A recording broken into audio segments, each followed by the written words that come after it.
Hello बच्चों, कैसे हो? First class. चलिए, P100 फिजिक्स, मैं SDP सर। और आज का टॉपिक है हम लोगों का पोलराइजेशन। तो हम लोग क्या पढ़ने जा रहे हैं?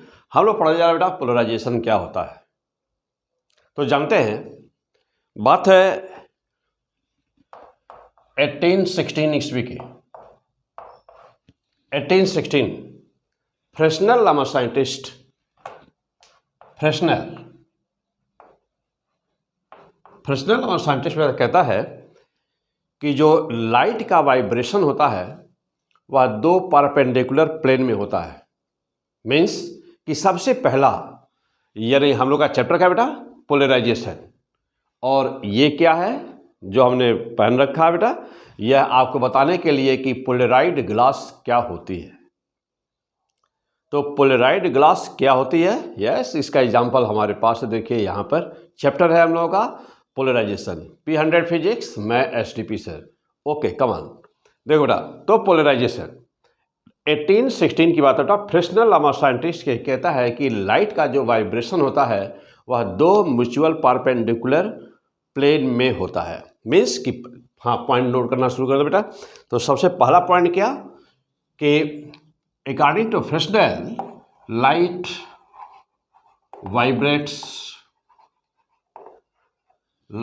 vibrates into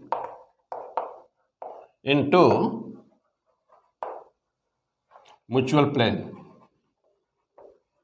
सबसे पहला स्टेटमेंट, यानी कि सबसे पहला यूँ कह लीजिए कि जो भी एक्सपेरिमेंट शुरू हुआ पोलराइजेशन के लिए, तो वह सबसे पहले साइंटिस्ट था फ्रेस्नेल।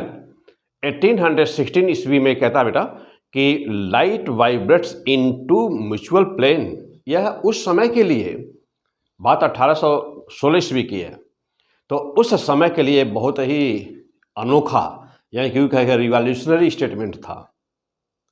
जस्ट एक साल बाद, मीन्स कि 1817 ईस्वी में, 1817 ईस्वी में एक साइंटिस्ट दो साइंटिस्ट मिलकर काम कर रहे थे। उसमें से थॉमस यंग मेन साइंटिस्ट मिला। तो थॉमस यंग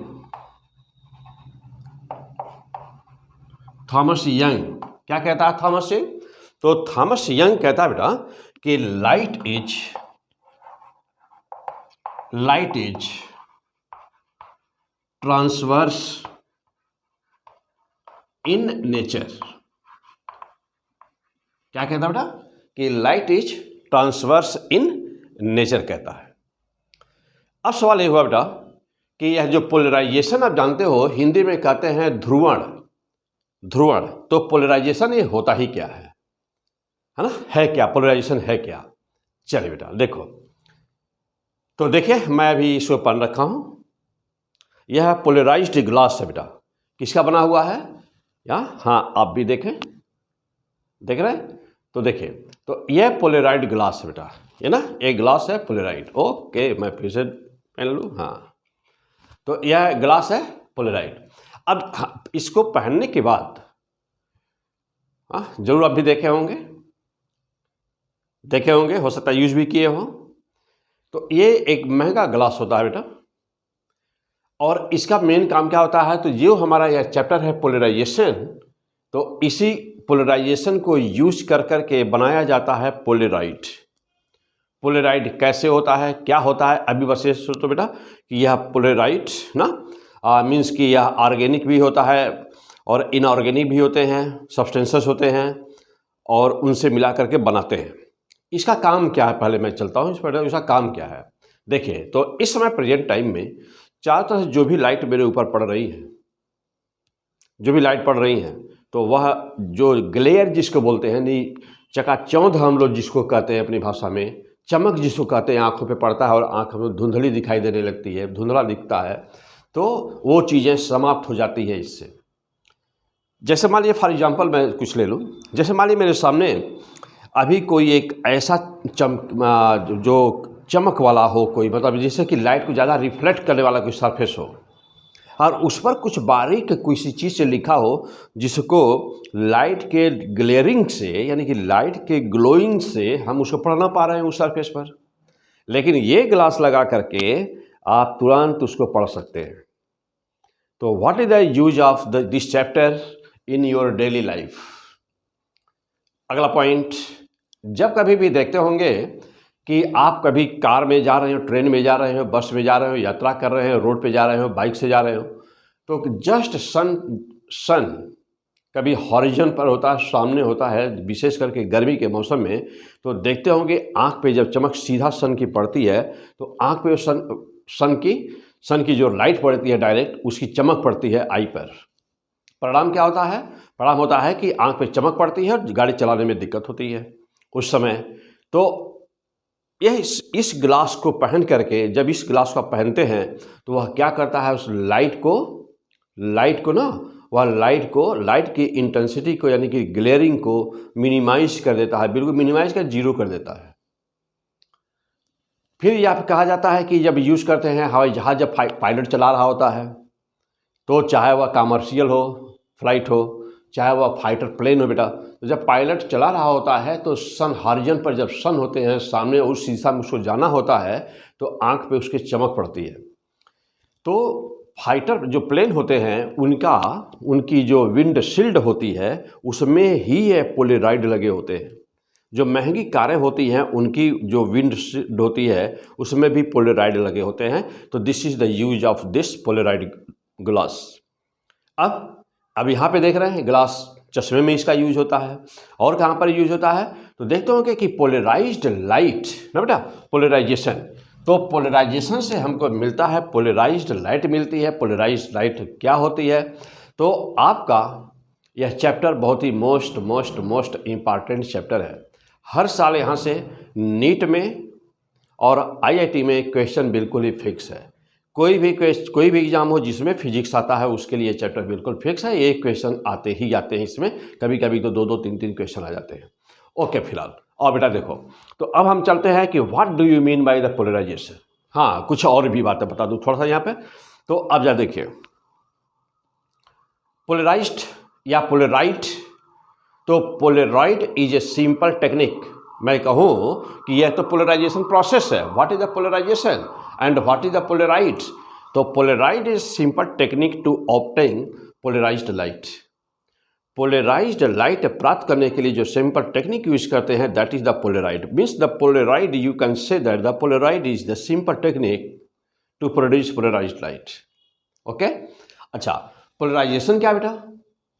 तो जो हमारी लाइट होती है, एक्चुअल में जो हमारा लाइट है, जिसको हम लाइट कहते हैं, सन की चाहे रेज से हो, चाहे कोई वस्तु जल रही हो, चाहे दीपक जल रहा हो, चाहे कुछ भी जल रहा हो, बेटा लैंप जल रहा हो, कहीं से भी कोई कैंडल जल रहा हो, लाइट जहाँ से भी आ रही है तो light is the light and having the same property, either that is from the incandescent lamp और फ्रॉम द सन। लाइट होता है, चाहे इलेक्ट्रिक बल्ब का हो, चाहे सन से आ रही हो, चाहे किसी लैंप से आ रही हो, लाइट की प्रॉपर्टी एक ही होती है। ओके बेटा, अब लाइट देखो, अब लाइट है क्या?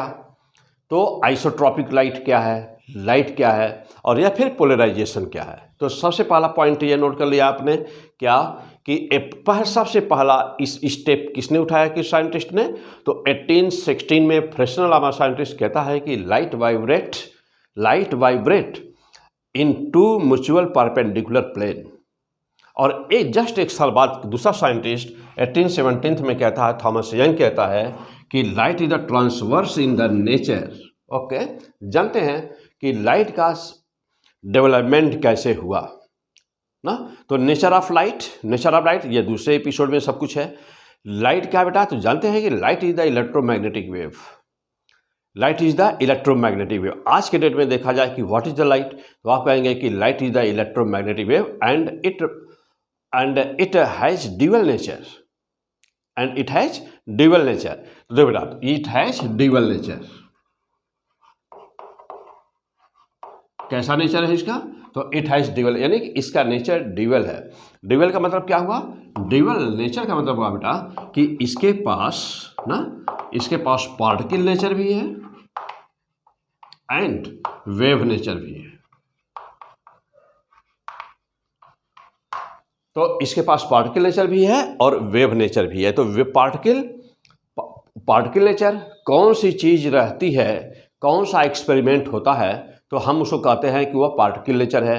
कौन सा एक्सपेरिमेंट यदि रहता है तो हम कहते हैं कि उसको वह वेव नेचर है। देखिए, तो ये सारी बातें इलेक्ट्रोमैग्नेटिक वेव, इलेक्ट्रोमैग्नेटिक वेव में बेटा एक्स रेज क्या है, कॉस्मिक रेज क्या है, रेडियो वेव क्या है, माइक्रोवेव क्या है, ये सारी चीज़ें सब कुछ ऑलरेडी मैं पीछे आपको दे चुका हूँ बेटा, वहाँ जम के पढ़ लीजिएगा, सब कुछ बहुत डिटेल में है ना। यहाँ मैं शॉर्टकट, यहाँ टॉपिक हम लोग का पोलराइजेशन, तो हम चलते हैं डायरेक्ट किस पर, पोलराइजेशन पर। चलो बेटा देखो, ध्यान दीजिएगा, थोड़ी सी बातें और बता दूँ यहाँ पर।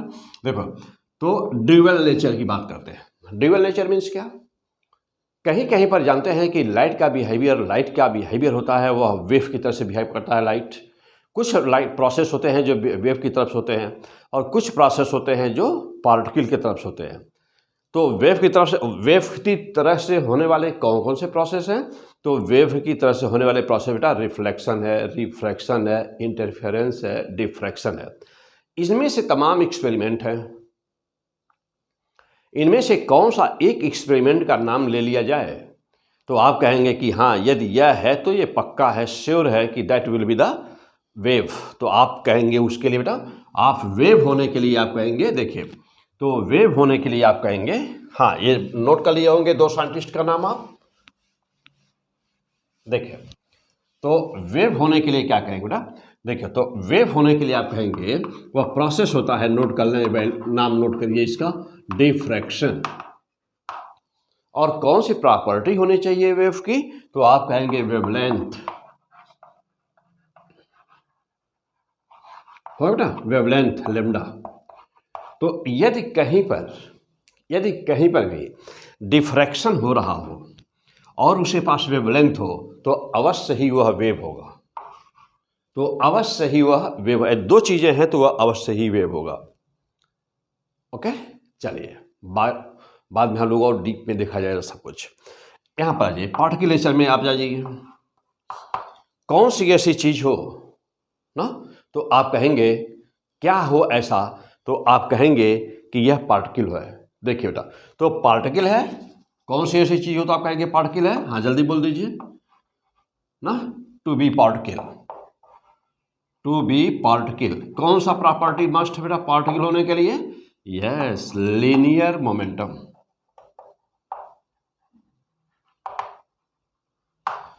कहीं भी पार्टिकल होने के लिए मस्ट है लीनियर मोमेंटम, लीनियर मोमेंटम का होना मस्ट है।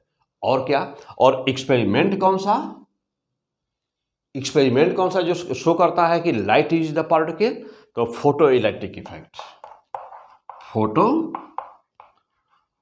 इलेक्ट्रिक इफेक्ट, यही सबसे इंपॉर्टेंट एक्सपेरिमेंट है। यदि ये होगा तो कहा गया कि पार्टिकल नेचर मीन्स कि जब कहीं पर भी किसी भी सरफेस पर लाइट इंसिडेंट की जाती है तो जो इलेक्ट्रॉन का एमिशन होता है वह किस फिनोमिना से गवर्न होता है लाइट के, तो आप कहेंगे पार्टिकल नेचर। और दूसरा कौन सा एक्सपेरिमेंट बेटा, इसके अलावा क्या है, रेडिएशन। ओके बेटा, बाकी चीज़ें हम वहाँ पर इलेक्ट्रोमैग्नेटिक वेव में आपको बहुत ही डीप में, बहुत ही डिटेल में पढ़ाया। ओके बेटा, चलो अब सवाल है बेटा, फिर से आ जाते हैं हम लोग, देखते हैं कि लाइट क्या है। तो light has dual nature. Light कैसा बेटा, यह ड्यूअल नेचर है। यह ना ही आप कह सकते हैं कि वेव है और ना ही कह सकते हैं कि आप यह पार्टिकल है। It has dual nature. तो लाइट इलेक्ट्रोमैग्नेटिक वेव है। देखो बेटा, आ जाइए देखिए, तो अब हम कहें कि लाइट है क्या, तो आप कहेंगे कि लाइट इज द इलेक्ट्रोमैग्नेटिक,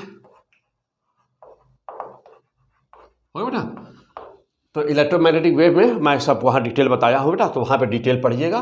तो लाइट क्या है, इलेक्ट्रोमैग्नेटिक वेव है। ओके, अब फिर क्या है बेटा, देखो, जब यह इलेक्ट्रोमैग्नेटिक वेव है तो इसमें 2 वेक्टर होंगे, एक इलेक्ट्रिक वेक्टर होगा और एक मैग्नेटिक वेक्टर होगा। यह इलेक्ट्रिक वेक्टर, या मान लीजिए x है, ये y है और ये z है बेटा, ये है BZ। तो जानते हैं कि इसमें 2 वेक्टर्स होते हैं। पूरा डीप में मैं बेटा वहाँ पे इलेक्ट्रोमैग्नेटिक वेव में पढ़ाया हूँ, तो आप वहाँ पे देख लें, बस यहाँ पर हल्का सा मैं आपको बता दे रहा बेटा। देखो, तो आप जानते हैं कि यहाँ पर 2 वेक्टर्स होते हैं, एक इलेक्ट्रिक वेक्टर होता है बेटा, और यह प्रोपेगेशन का डायरेक्शन है, वेव जिधर जा रही होती है। तो इलेक्ट्रिक वेक्टर का इक्वेशन क्या होता है? इलेक्ट्रिक वेक्टर का इक्वेशन होता है ई नॉट कॉस के एक्स माइनस ओमेगा टी, और इसका इक्वेशन क्या होता है बेटा? बी जेड बराबर क्या होता है? बी नॉट कॉस के x minus omega T. Clear? देखो ये इलेक्ट्रिक वेक्टर और यह मैग्नेटिक वेक्टर, दो बात तो हाँ इधर नोट कर लिख चुके होंगे, हटा दे बेटा इसको, आ जाइए।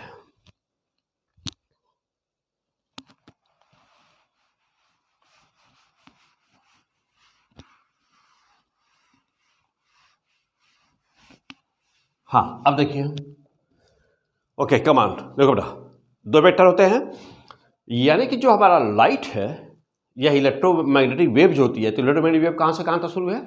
गामा से लेकर के रेडियो वेव तक, पूरा चार्ट इलेक्ट्रोमैग्नेटिक वेव वाले चैप्टर बेटा पूरा चार्ट वगैरह सब कुछ बना हुआ है वहाँ पर ना। देखो बेटा, तो अब जो इलेक्ट्रोमैग्नेटिक वेव होती है यानी कि उसमें दो कंपोनेंट होते हैं बेटा उसके, यह इलेक्ट्रिक वेक्टर और यह मैग्नेटिक वेक्टर। जहाँ पर मैग्नेटिक वेक्टर बी नॉट की वैल्यू कितनी होती है? तो वी नॉट बी बराबर होता है बेटा E nought upon C. B nought बराबर होता है ई नॉट अपॉन सी, जहाँ पर ई नॉट क्या है? इलेक्ट्रिक वेक्टर का एम्पलीट्यूड है। बी नॉट क्या है? मैग्नेटिक वेक्टर का एम्पलीट्यूड है। अब सवाल ये हुआ, ओके ये तो लाइट की बात हो गई, यानी अब डिफाइन करेंगे लाइट को, तो कहेंगे कि light is the electromagnetic wave. Light is the part of the electromagnetic wave between infrared and ultraviolet rays. तो इनके बीच का जो इलेक्ट्रोमैग्नेटिक वेव का रेंज है वही है लाइट। ओके अच्छा, अब इनकी इसी खासियत क्या होती है? तो आप कहेंगे कि light is that part of electromagnetic wave which produces sensation on the retina, यानी कि वह इलेक्ट्रोमैग्नेटिक वेव का पार्ट है जो रेटिना पर सेंसेशन ऑफ विजन प्रोड्यूस करता है, देखने का आभास कराता है। तो that electromagnetic wave means that part of the energy which can produce the sensation of the vision on the retina, that is the light. वही लाइट है ना बेटा, वही उसी को क्या बोलते हैं? लाइट बोलते हैं। अब लाइट कैसे ट्रेवल करता है, सब इलेक्ट्रोमैग्नेटिक वेव में है कि उसी फोटोन क्या होता है, मैक्सवेल ने क्या थ्योरी दिया है, उसकी एनर्जी कितनी होती है एंड सो ऑन। चलो बेटा देखो, अब फिर आ जाओ कम ऑन द पॉइंट। देख रहे हैं कि यहाँ पर भी काश है और यहाँ पर भी काश है, तो बहुत इंपॉर्टेंट पॉइंट नोट कर लीजिए बेटा। देखो यहाँ पे एक काश है और यहाँ पर भी काश है, यह है मैग्नेटिक पार्ट और यह है इलेक्ट्रिक पार्ट, देख रहे हैं ना। तो दोनों ये बात याद रखें कि हमेशा दोनों ही इलेक्ट्रिक वेक्टर देख रहे हैं वाई लगा हुआ है इलेक्ट्रिक वेक्टर में, तो मैग्नेटिक वेक्टर में लगा है जेड, और यहाँ ये है वेलोसिटी, ये है सी ना, लाइट की स्पीड। तो लाइट की स्पीड बेटा यहाँ पर सी है, और जानते हैं कि सी बराबर कितना होता है बेटा? तो 1/√μ0 epsilon nought, this is the C, this is the speed of the light. तो यह तीनों वेक्टर यह और यह मीन्स कि inner electric vector, magnetic vector and direction of the propagation both all are perpendicular always, यानी कि E electric vector magnetic vector and speed of the light, and speed कर दो बेटा, स्पीड ऑफ लाइट ऑलवेज ना, always perpendicular to each other. हटा, तो यह हमेशा परपेंडिकुलर होता है, पहला पॉइंट। दूसरा पॉइंट, और ये दोनों मीन्स कि ये तो याद है पक्का कि electric vector and magnetic vector are always perpendicular, okay, and और क्या most important line, and always in same phase. ये लाइन तुरंत नोट करिए, अंडरलाइन करिए, and always in same phase, मतलब यह फेज क्या है बेटा, देखो यहाँ पे कॉस के आगे ब्रैकेट के अंदर जो भी कुछ होता है, कॉस के आगे ब्रैकेट में जो भी कुछ होता है, ये क्वांटिटी फेज कहलाती है, यह क्वांटिटी फेज कहलाती है। तो यह इसमें भी वही रहेगा और इसमें भी वही रहेगा, इसे कहते हैं ना बेटा, इसे कहते हैं क्या, फेज। ये भी क्या बेटा, ये है इतना फेज। ओके, देखो बेटा ये फेज, इसी को फेज कहते हैं। तो ये हमेशा सेम फेज में होता है। तो this is the light. Chapter है हम लोगों का पोलराइजेशन, P100 फिजिक्स। क्या है यह, पोलराइड ग्लास। क्या लगा है इसमें, क्या लगा है इसमें, पोलराइड ग्लास लगा बेटा। किस किस किस पर बेस्ड है, किस फिनोमिना पर, पोलराइजेशन पर। ओके, तो अभी इसे हटा दिया जाए, देख लिया क्या होता है पोलराइड ग्लास।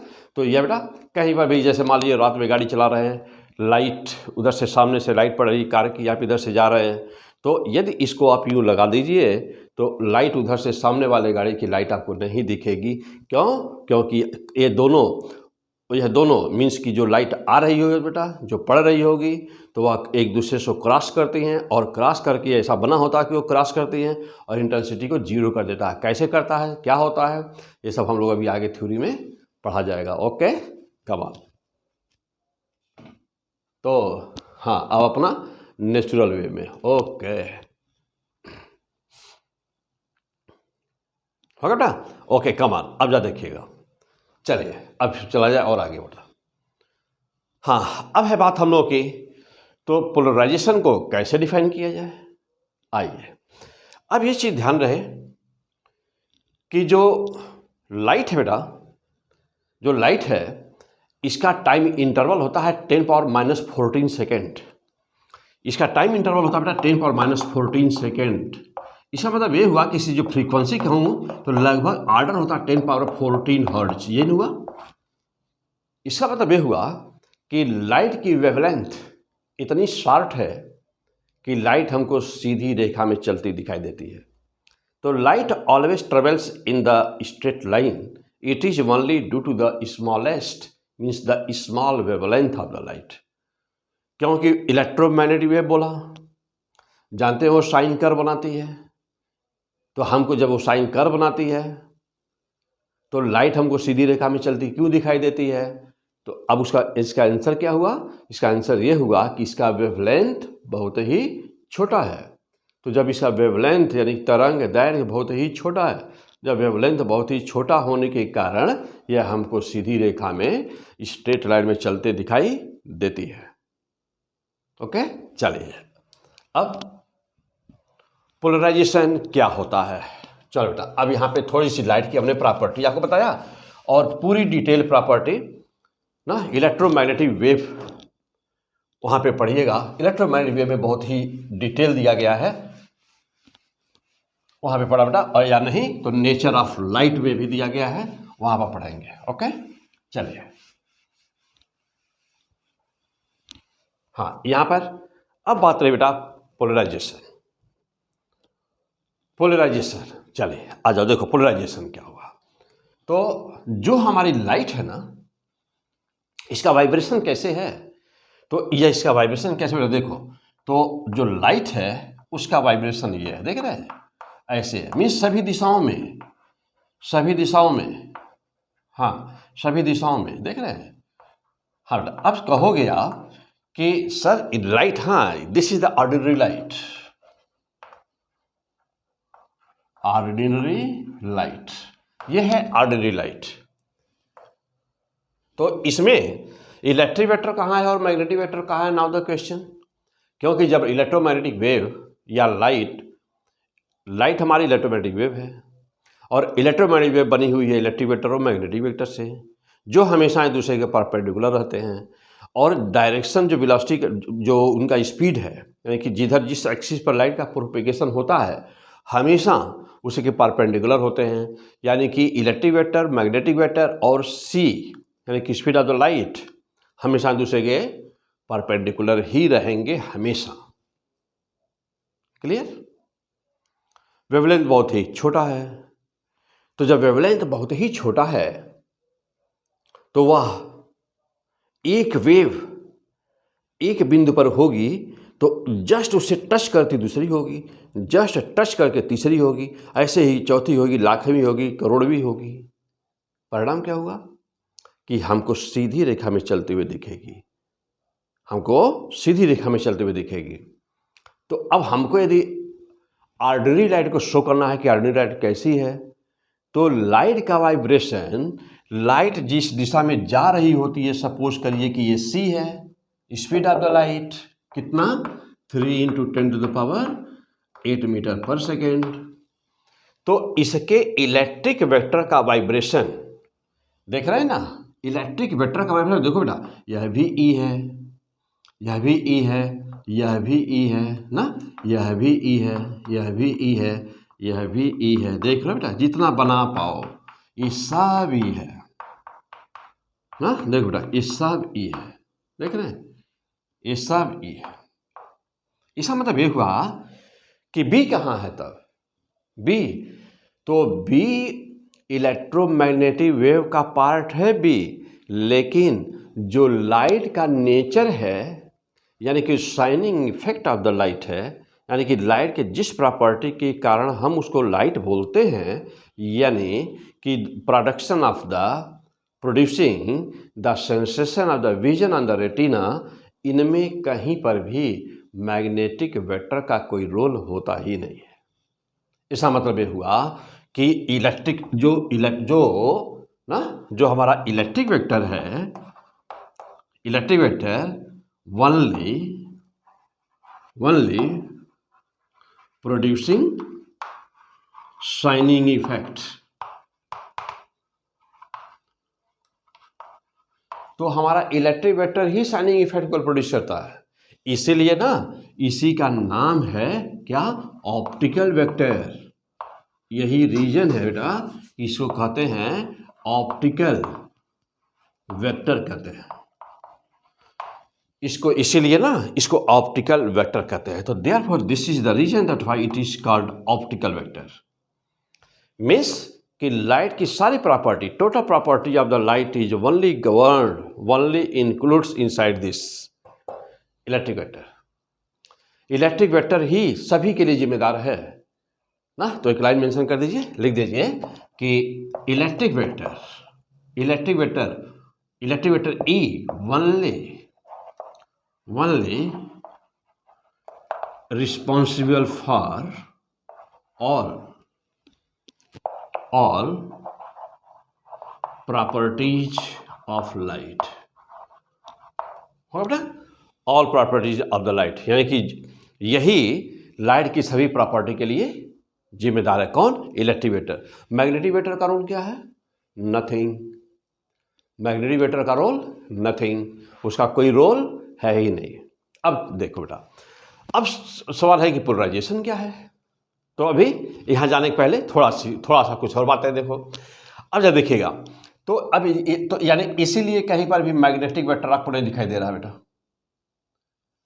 जबकि इलेक्ट्रोमैग्नेटिक वेव में इलेक्ट्रिक वेक्टर भी है और मैग्नेटिक वेक्टर भी है। स्पेस में कैसे चलती है इलेक्ट्रिक वेव, कैसे इलेक्ट्रिक वेक्टर कहाँ होती है, मैग्नेटिक वेक्टर कहाँ होती है, वो कैसे प्रोड्यूस होती है, ये सब कुछ मैं इलेक्ट्रोमैग्नेटिक वेव में बहुत ज़बरदस्त दिया हूँ बेटा, बहुत ही ज़बरदस्त है सब कुछ, वहाँ अवश्य पढ़ डालिएगा। ओके, क्या पढ़ रहे हैं, P100 फिजिक्स मैं STP सर। ओके बेटा, कम ऑन। देखो तो अब देख रहे हो ना, तो अच्छा, अब एक ही बिंदु पर सब कैसे दिख रहे हैं, वेवलेंथ इतना कम है कि एक बिंदु पर एक होगा, जस्ट टच करता है उसके दूसरा होगा, जस्ट तीसरा, वे एक वेव वहीं पूरी हो गई।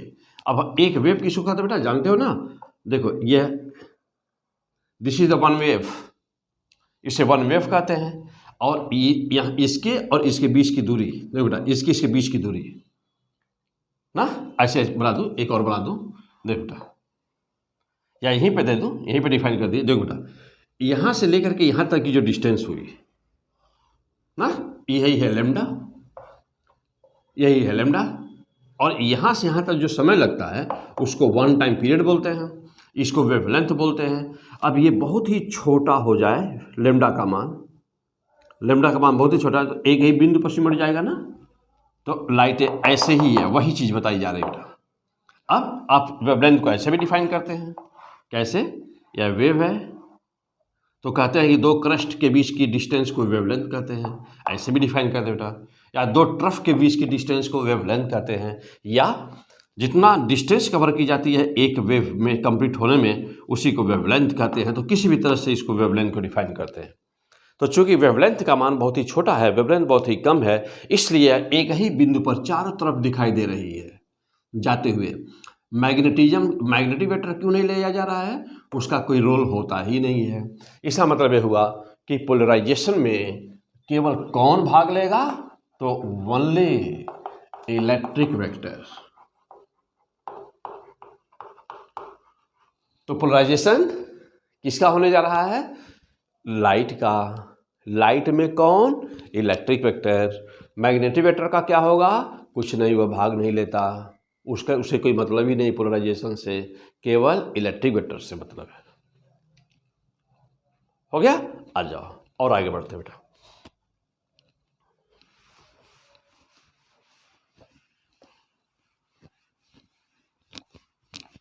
देखिए हो बेटा, चलो आ जाओ देखना। तो यह इलेक्ट्रिक वेक्टर सभी पॉसिबल दिशाओं में, जैसे हमारा कि एक्स एक्सिस पर जा रही है वेव, लाइट हमारा एक्स एक्सिस पर जा रहा है, प्रोपेगेशन लाइट का एक्स एक्सिस पर है, तो उसके इलेक्ट्रिक वेक्टर का प्रोपेगेशन ना सभी संभव दिशाओं में होगा, सभी संभव दिशा में होगा विथ इक्वल प्रोबेबिलिटी, संभावना, यानी कि equal probability in all the direction. तो जब लाइट ट्रेवल करती है कहीं पर भी, यह एक्स एक्सिस पर लाइट जा रही है, तो electric vector having the equal probability in all possible directions and that will always perpendicular. इसका मतलब ये हुआ कि यहाँ भी हुआ, यहाँ भी, यहाँ भी, यहाँ भी, यहाँ भी, यहाँ भी, यहाँ भी, चाहे जहाँ भी, यानी उसके अराउंड, किसके? एक्सिस के अराउंड, हाँ ऐसे चारों तरफ इलेक्ट्रिक वेक्टर है। अब मैग्नेटिक की बात क्यों नहीं की जा रही है? मैग्नेटिक होगा कहाँ? इसके 90 पर इलेक्ट्रिक, के 90, इलेक्ट्रिक जहाँ पर होगा ठीक उसके 90 पर मैग्नेटिक होगा। लेकिन पोलराइजेशन में मैग्नेटिक का कोई रोल नहीं है, इसलिए केवल बात हो रही है इलेक्ट्रिक वेक्टर की। क्या, क्यों, कैसे। 0 से स्टार्ट होगा यह चैप्टर और पहुंचाएंगे उस लेवल पर बेटा जहां की आगे जानने की जरूरत नहीं है। क्यों? अल्टीमेट टारगेट नीट या आईआईटी है, तो उसी को बस एकदम हाँ पूरी फिजिक्स मसल के रख दिया जाएगा, यानी एक सूत्र उसका अलग कर दिया जाए, बिल्कुल क्रिस्टल क्लियर। क्या, क्यों, कैसे। 0 से शुरू करिए, टॉप तक जाइए और सारे न्यूमेरिकल झमाझम लगा डालिए, चाहे जहाँ से कुछ भी पूछे मारिए दनादन। पढ़ाई का मजा तब है। ओके बेटा, कम ऑन द पॉइंट, आगे बढ़ें। ओके तो पहले समझिएगा कि electric vector, magnetic vector, electromagnetic wave, light, सब एक ना बिल्कुल सब एकदम क्लियर कर लीजिए पहले आगे चलने के पहले। Okay come on. तो यह प्रोपेगेशन, इसमें मैग्नेटिक वेक्टर कहीं नहीं है, लेकिन हमारा लाइट में उसका कोई जरूरत नहीं है, इसलिए उसका नाम नहीं लिया जाएगा। इलेक्ट्रिक वेक्टर चारों तरफ in all possible direction that is rotating about the direction of propagation of the light। और इसका मतलब ये हुआ कि जब हम कभी भी ऑर्डिनरी लाइट को दिखाते हैं तो इसीलिए ऐसे दिखाते हैं, यानी कि हर संभव दिशा में है, इसीलिए यही रीजन था कि हम लोग ऐसे दिखाते हैं। और इसको कहते हैं क्या? इसी को कहते हैं ना आइसोट्रोपिक लाइट, या क्या बोलते हैं बेटा? आइसोट्रोपिक नेचर, यानी कि सभी दिशाओं में एक समान। आइसोट्रोपिक यानी सभी दिशाओं में एक समान सभी दिशाओं में। तो यह इलेक्ट्रिक वेक्टर बेटा ना, देखो ये इलेक्ट्रिक वेक्टर ना सभी दिशाओं में एक समान है, इसलिए इसको आइसोट्रोपिक लाइट बोलते हैं। अब okay fine, come on the point, आगे बढ़ा जाए बेटा। हाँ अभी इसका डेफिनेशन नहीं आया है, पोलराइजेशन। पोलराइजेशन का यूज अभी हम लोग देखेंगे ग्लास में, हाँ, और ग्लास में देखें बेटा, हाँ ये बात, this is the polarized glass, this is the polarized glass. क्या प्रॉपर्टी है? ये ग्लेयर, ग्लोइंग, चमक, जो आंख में चमक पड़ती है उससे बचाता है। यानी कि ये किसके लिए है? बाइक चलाइए, कार चलाइए, रात में चलाइए, रात में चलाएंगे तो सामने वाली लाइट आंख पे नहीं पड़ेगी, ये इसकी खासियत होती है बेटा। ओके, चलिए, हाँ आ जाओ, कमांड। अब देखो बेटा, हो गया। चलिए, अब यदि क्या किया जाए, कोई ऐसी टेक्निक लगाया जाए कि यह जो वाइब्रेशन हो लाइट का, या तो केवल वर्टिकल प्लेन में हो, या तो केवल हॉरिजॉन्टल प्लेन में हो, या तो किसी एंगल पे हो, मीन्स कि चारों तरफ जो है वह कट जाए और किसी एक प्लेन में हो जाए। एक प्लेन किसको बोलेंगे बेटा? एक प्लेन किसको आप बोलेंगे? एक प्लेन जैसे ब्लैक बोर्ड। तो ब्लैक बोर्ड बेटा, यदि ऐसे कोई चीज़ हो रही है, ऐसे कोई चीज़ हो रही है और हम बीच में यहाँ जीरो लेवल कर दें तो हम कहेंगे ऊपर बढ़ रहा है, फिर घटा, फिर बढ़ा, फिर घटा, तो हम कहेंगे ये एक प्लेन में हो रहा है, this is a plane. Means कोई भी 2 डायमेंशन कहीं भी ले लिया जाए, that will be the plane. Okay, चलिए, हाँ अब आ जाओ, देखो तो क्या होगा पोलराइजेशन भाई? तो ओके, देयरफॉर, अब एक लाइन लिख दीजिए, therefore polarization is the therefore polarization is the property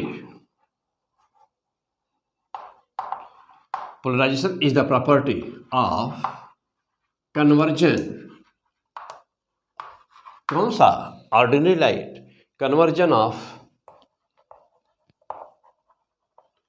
ordinary light किसमें? Into polarized light,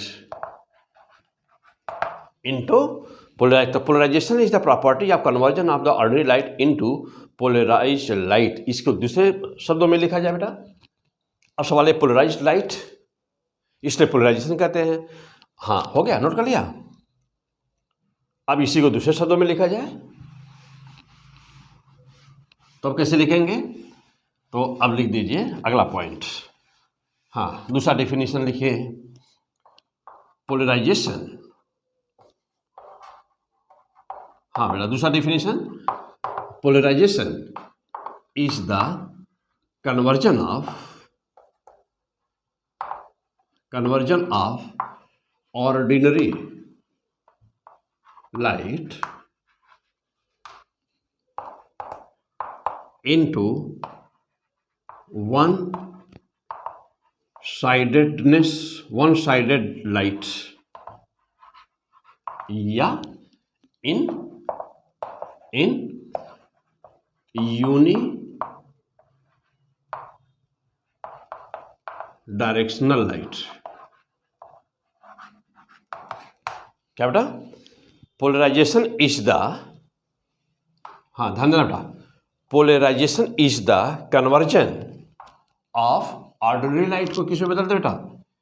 into one sided या तो यूनिडायरेक्शनल लाइट। देखा बेटा, यानी कि ये चारों तरफ जो इलेक्ट्रिक वेक्टर है, चारों तरफ है किसी भी बिंदु पर, यदि उसका ना इसको ऐसे चेंज कर दिया जाए, बदल दिया जाए कि यह यूनिडायरेक्शनल हो जाए, आइदर वर्टिकल हो जाए या हॉरिजॉन्टल हो जाए ना, आइदर वर्टिकल हो जाए या हॉरिजॉन्टल हो जाए, या कोई एंगल बनाता हो जाए, तब उसे कहेंगे पोलराइजेशन। तो सिंपल वे में, सीधे से शब्दों में बेटा, पोलराइजेशन किसे कहते हैं?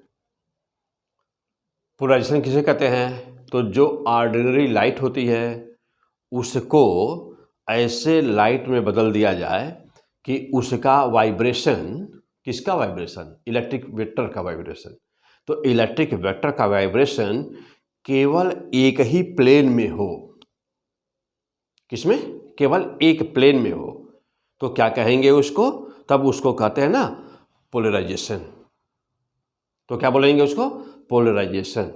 तो जो कन्वर्जन के बाद जो लाइट हमको मिलती है उसी को हम कहते हैं पोलराइज्ड लाइट।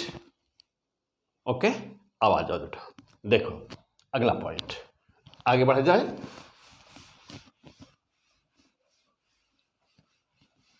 हाँ, अब सवाल ये हुआ कि पोलराइज्ड लाइट ना कितने प्रकार की होती है।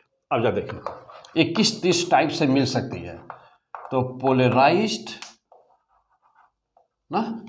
लाइट ना कितने टाइप की होती है, टाइप्स। तो नंबर 1 प्लेन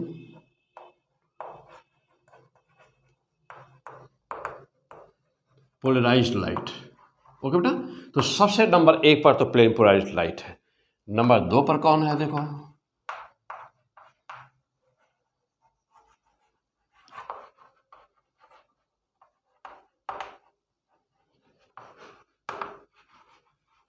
हो बेटा सर्कुलरली पोलराइज्ड लाइट। नंबर 3 पर कौन है?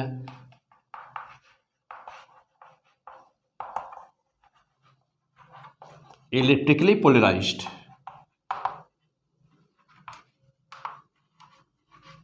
ओके, अब नंबर 4 पर कौन है?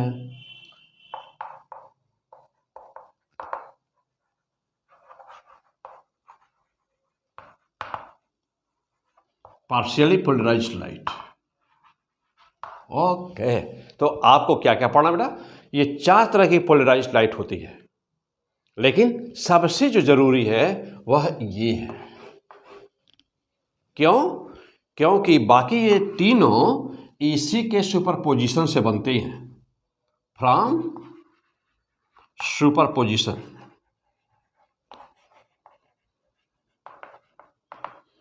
क्योंकि बाकी ये तीनों ना इसके सुपरपोजिशन से बनती है। विशेष करके कौन कौन बेटा? विशेष करके यह और यह इसके सुपरपोजिशन से बनती है बेटा। ये दोनों 2 नंबर 3 नंबर, और ये तो पार्शियल पोलराइज्ड होती है तो यह बनाने की जरूरत नहीं, सुपरपोजिशन की जरूरत नहीं पड़ती बेटा। 2 number 3 number by the superposition this 2 number and 3 number. हाँ, नाम नोट कर बेटा। लाइट कितने टाइप की होती है? तो मोस्ट इंपॉर्टेंट, कितने टाइप होती है बेटा? पोलराइज्ड लाइट कितने टाइप की? Number 1 plane polarised light, number 2 circularly polarised light, number third electrically polarized light, number 4 partially polarized light. जिसमें से सुपरपोजिशन से कौन बनती है? तो अभी कैसे बनती है, क्या होता है, अभी तो बहुत कुछ है ना बेटा, वो आगे हम बताएंगे। अभी ये 2 नंबर 3 नंबर हो गया। इसका मतलब ये हुआ बेटा। चलो हो गया, चलो आगे बढ़ जाए। हाँ, क्या, क्यों, कैसे। बिल्कुल 0 से शुरुआत, बिल्कुल 0 से स्टार्ट कर रहा बेटा।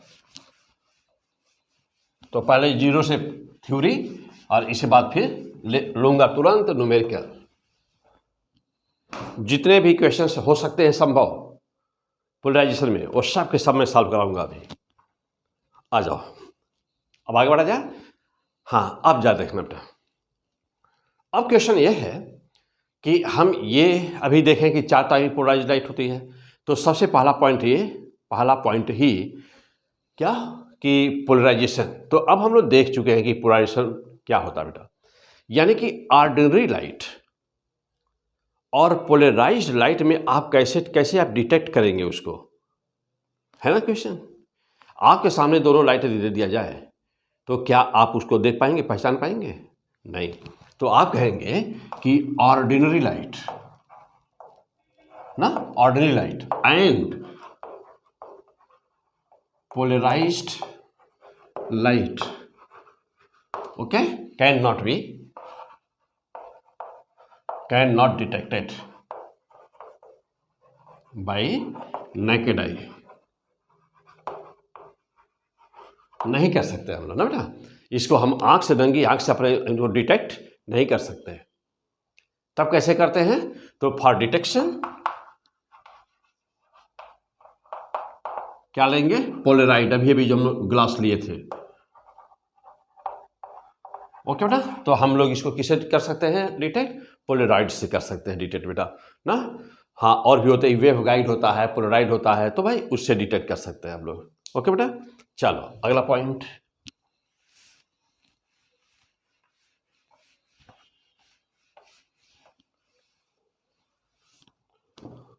हो गया। चलो और आगे देखा जाए। हाँ बेटा, ये तो रहा कि अब पोलराइज्ड लाइट का इतना ज़्यादा यूज कहाँ पर है, आ जाओ। तो use of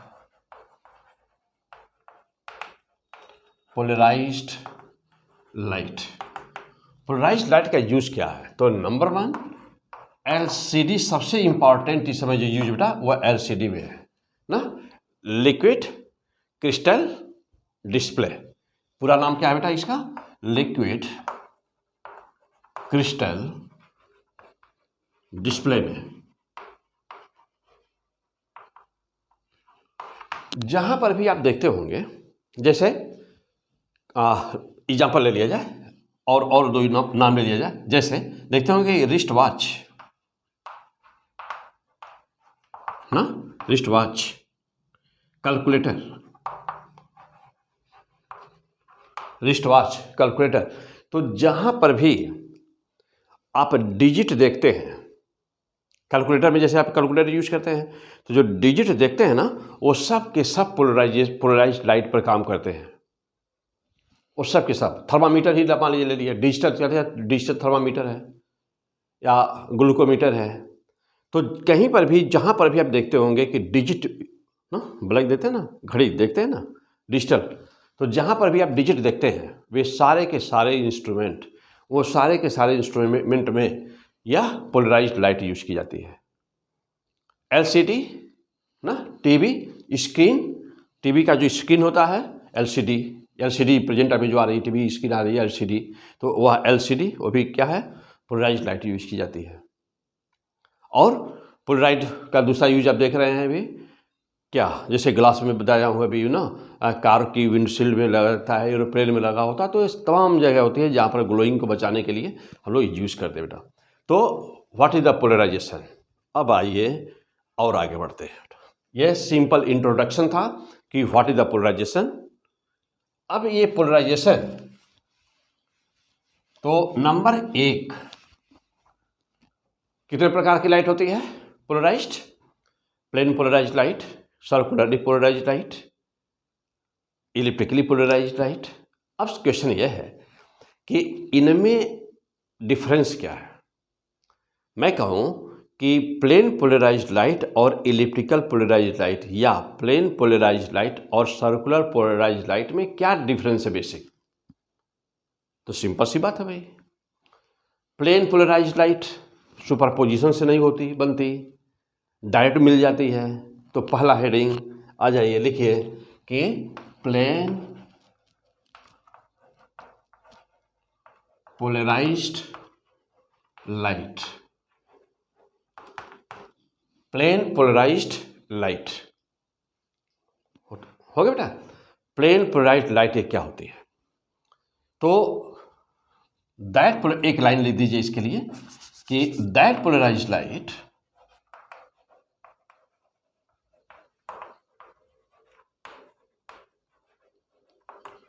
in which vibration, किसका vibration? Vibration of electric vector be in a plane, याद रहे बेटा अच्छी तरह से, be in a plane means direction constant हो। बी इन ए प्लेन इसका मतलब क्या हुआ कि डायरेक्शन ऑफ प्रोपेगेशन इज ना, direction of propagation is constant हो, लेकिन magnitude of electric vector variable and follow sinusoidal curve.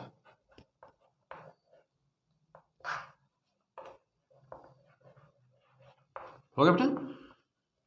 Follow sinusoidal curve means क्या? Means equal to E naught cos omega T minus K X. Follow this equation, इस equation को follow करता हो। हाँ, लेकिन vibration एक प्लेन में हो। नोट करिए जल्दी से। हाँ बेटा, क्या, क्यों, कैसे। प्लेन पोलराइज्ड लाइट क्या होती है, टॉपिक है हम लोगों का प्लेन पोलराइज्ड लाइट क्या होती है। हो बेटा, हाँ, प्लेन पोलराइज्ड लाइट क्या होती है, ध्यान दीजिएगा। यदि केवल इतना ही पूछ दिया जाए कि प्लेन पोलराइज्ड लाइट में की मैग्नीट्यूड कैसा होता है, कांस्टेंट, वेरिएबल, या प्लेन पोलराइज्ड लाइट की डायरेक्शन कैसा होता है, कांस्टेंट, वेरिएबल, ओके, हो गया। हाँ, नोट कर लिया। Plane polarised light, that polarised light in which vibration of electric vector be in a plane. Okay, fantastic. Be in a plane, main point. Direction of propagation is constant. So direction of propagation is constant. Magnitude E variable and follow sinusoidal curve this. है बेटा, यानी कि magnitude तो बदलेगा लेकिन vibration का direction नहीं बदलेगा। तब क्या हुआ, अब हम आपको बना कर दिखाते बेटा।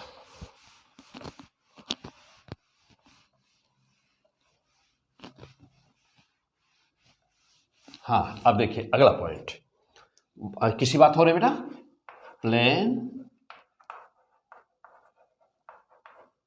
पोलराइज्ड लाइट, ध्यान दीजिएगा, प्लेन पोलराइज्ड लाइट। तो देयर आर, हाँ, पहली बात ये होता कैसे है, आ जाओ, कमान। प्लेन पोलराइज्ड लाइट आप देखने जा रहे हैं।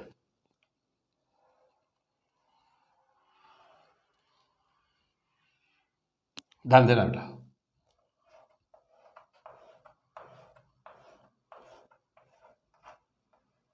देख रहे हैं, ये डायरेक्शन इसका देख रहे हैं, एक ही इसी प्लेन, यही प्लेन रहेगा।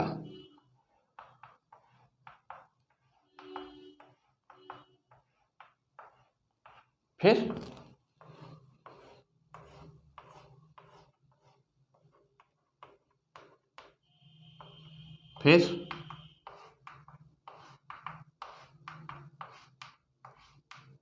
मीन्स यहां क्या हो रहा, देखिए, ई और ये सी है, सी स्पीड अब इसी प्लेन में रहेगा हमेशा, बिल्कुल फिक्स है। अब बात ये वाला जो देख रहे हैं वेरिएशन, यह न्यूमेरिकल वैल्यू का वेरिएशन है। न्यूमेरिकल वैल्यू में चेंजिंग हो रहा है। न्यूमेरिकल वैल्यू 0 से मैक्स, मैक्स से 0, फिर देखिए 0 से मैक्स, फिर मैक्स से 0, ये न्यूमेरिकल वैल्यू चेंज हो रहा है। लेकिन डायरेक्शन इसका, वाइब्रेशन का direction means direction of vibration is always constant in the plane, और ये पूरा plane will be constant. Plane of vibration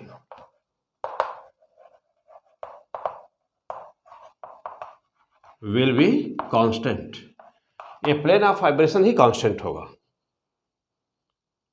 और क्या केवल यही हो सकता है? नहीं, नहीं, 3D फिगर है बेटा, बनाने में थोड़ी दिक्कत होगी ना, तो नहीं, देखिए ये भी हो सकता है। मैं दूसरा बनाने की कोशिश कर रहा हूं, देखो बेटा,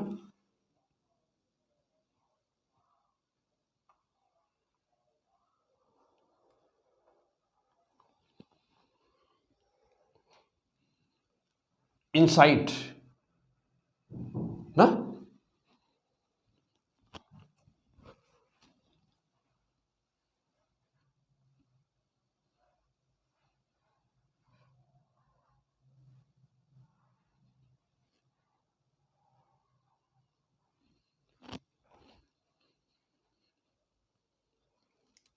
हो गया बेटा। देखो इनसाइड अंदर की तरफ ऐसे हो, इसके परपेंडिकुलर, ये भी हो सकता है। क्या बस यही दो हो सकते हैं? नहीं, यह किसी भी एंगल पर हो सकता है। फॉर एग्जाम्पल यदि इस वाले को जो हम लोग बनाए हुए हैं, यदि हम इसको ये मान लिए, मान लिया, ये हो सकता है, चलिए ये हो सकता है जो बना हुआ है। अब 90 पर बोल रहा हूं इसके, मान लीजिए ये है, या 90 पर, ये भी हो सकता है। और कुछ, ये भी हो सकता है ना, ये भी हो सकता है। और कुछ, हाँ बिल्कुल, ये भी हो सकता है। लेकिन होने को ध्यान दीजिएगा, होने को यह भी हो सकता है, E1 E2 भी हो सकता है, E3 भी हो सकता है ना। और हाँ, ये सब हो सकते हैं। लेकिन जो भी होगा, देखो बेटा, जो भी होगा वो कांस्टेंट होगा। ध्यान दीजिएगा, वह कांस्टेंट होगा। मीन्स कि जो ई होगा, जो भी होगा, देखो बेटा, जो भी होगा वह ई ना, ई का मान क्या बना रहेगा? कांस्टेंट बना रहेगा, वो चेंज नहीं होगा, उसकी दिशा चेंज नहीं होगी। अब वाइब्रेशन इसका जहां पर हो रहा है तो वाइब्रेशन इसका वहीं पर होगा। न्यूमेरिकल वैल्यू चेंज होगी समय के साथ, लेकिन समय के साथ डायरेक्शन नहीं बदलेगा। तो आप कहेंगे कि प्लेन पोलराइज्ड लाइट, क्या आप कहेंगे कि प्लेन पोलराइज्ड लाइट वह लाइट होती है जिसका वाइब्रेशन एक ही प्लेन में होता है और समय के साथ उस वाइब्रेशन के प्लेन का दिशा नहीं बदलता है। समय के साथ केवल उसकी न्यूमेरिकल वैल्यू बदलती है। ऐसे को प्लेन पोलराइज्ड लाइट कहते हैं। ऐसे को प्लेन पोलराइज्ड लाइट कहते हैं। तो जनरली हम इसको दो तरह से लेते हैं। कौन कौन लेते हैं बेटा? बनने को तो बहुत बन जाए, जो भी रहेगा वो कांस्टेंट रहेगा। तो अब इसको जनरली दो तरह से लेते हैं हम इसको। कौन कौन? तो देयर आर टू टाइप्स, बाकी सबको इग्नोर कर देते बेटा, हमारे दो टाइप तो लेते हैं। तो कहा जाए कि प्लेन पोलराइज्ड लाइट यह कितने टाइप की होती है? तो देखो बेटा, हाँ बहुत इंपॉर्टेंट सारी चीजें। तो types of plane polarised light, ये कितने टाइप की होती है? तो देयर आर टू टाइप्स ना बेटा, ये दो प्रकार की होती है। नंबर वन कौन? वर्टिकल प्लेन पोलराइज्ड लाइट, और दूसरा होती है बेटा horizontal plane polarised light. Okay, चलो अब वर्टिकल देखना। अब यहां मैं डायग्राम बना दूं, देखो बेटा, ये मान लीजिए डायरेक्शन ऑफ प्रोपेगेशन है C। तो ये कैसे होगा? देखिए, जो वर्टिकल है बेटा, हाँ देखना, तो वर्टिकल वाला कैसे होगा? ध्यान दीजिएगा, this is the vertical dot. तो वर्टिकल वाले में आपको केवल डॉट दिखेगा। ध्यान दीजिएगा, वर्टिकल में केवल डॉट दिखेगा। और हॉरिजॉन्टल देखना बेटा, हॉरिजॉन्टल में क्या दिखेगा? This is the horizontal,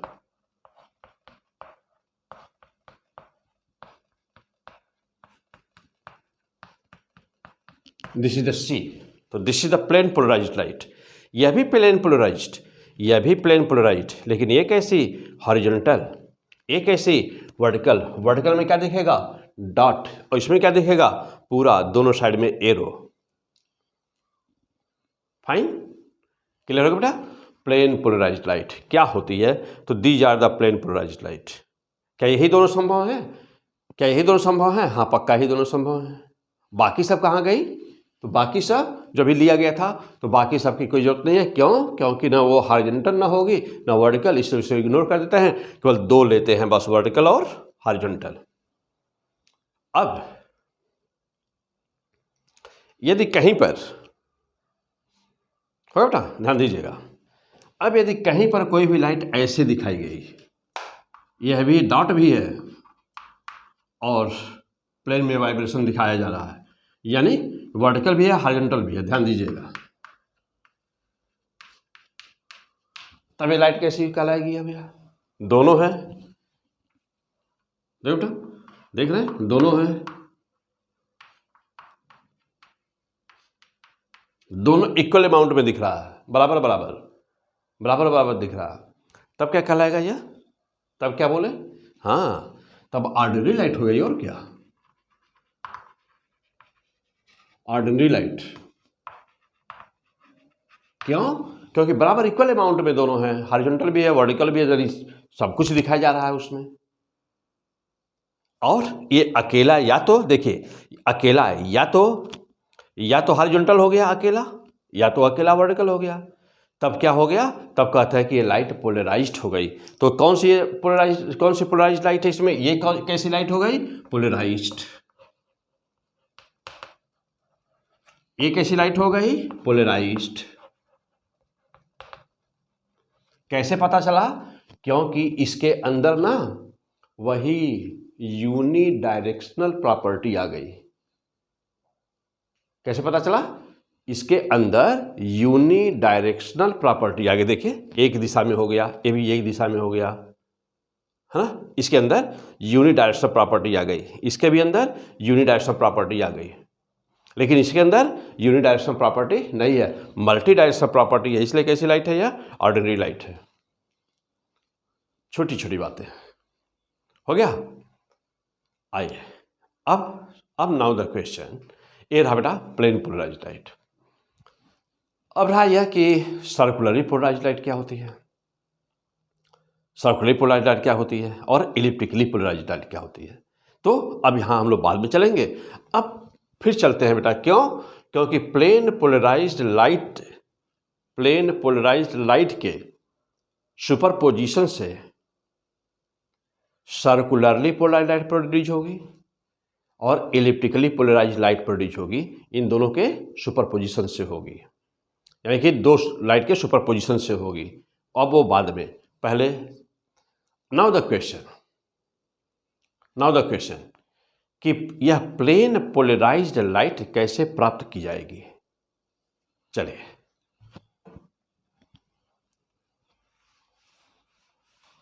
plane polarised light कैसे प्राप्त की जाएगी।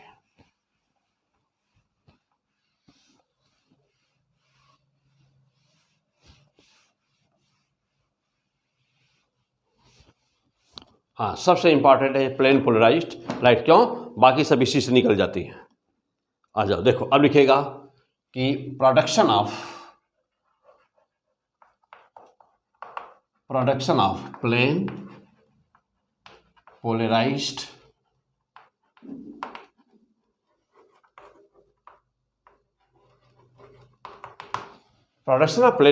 लाइट, ओके, कितने प्रकार से हो सकता है। इट कैन बी प्रोड्यूसेस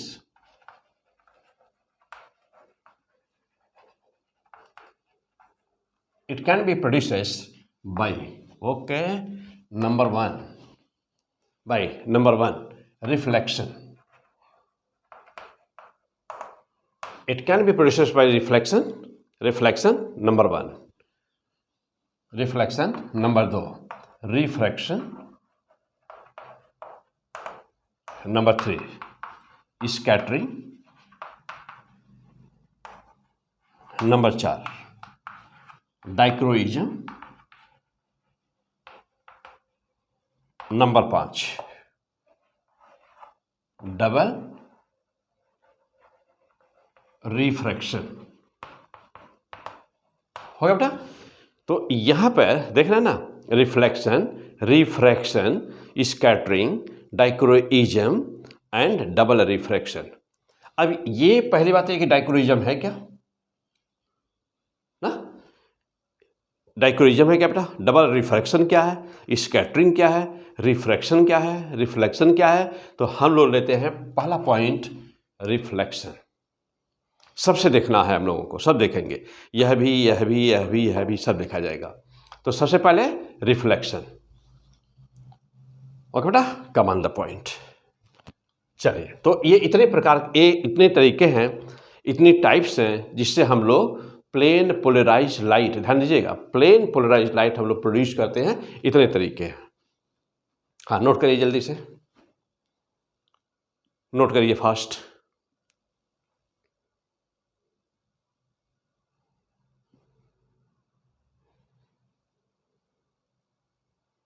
हो बेटा, हाँ जल्दी नोट कर लीजिए।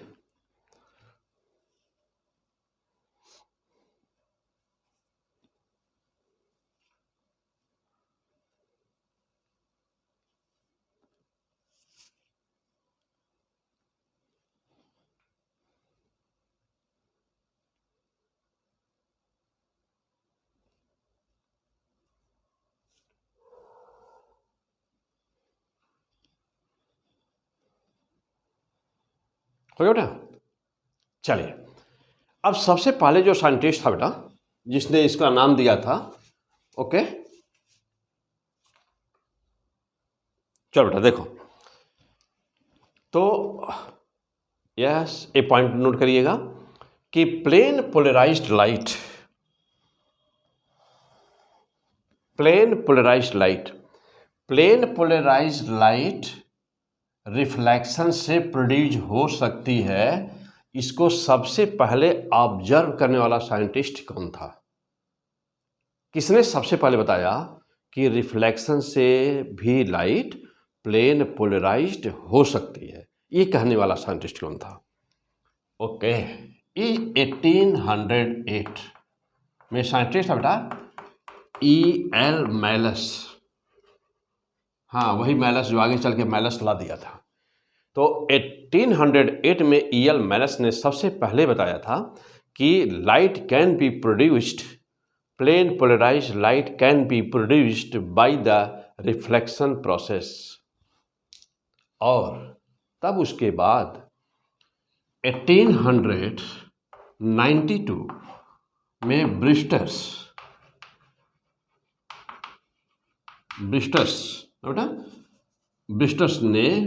ब्रिस्टर ने दिया अपना लॉ 1892 में, ब्रिस्टर्स लॉ ना बेटा, तब आया ब्रिस्टर्स लॉ और इसने एक्सपेरिमेंटली प्रूफ किया, प्रूव्ड एक्सपेरिमेंटली।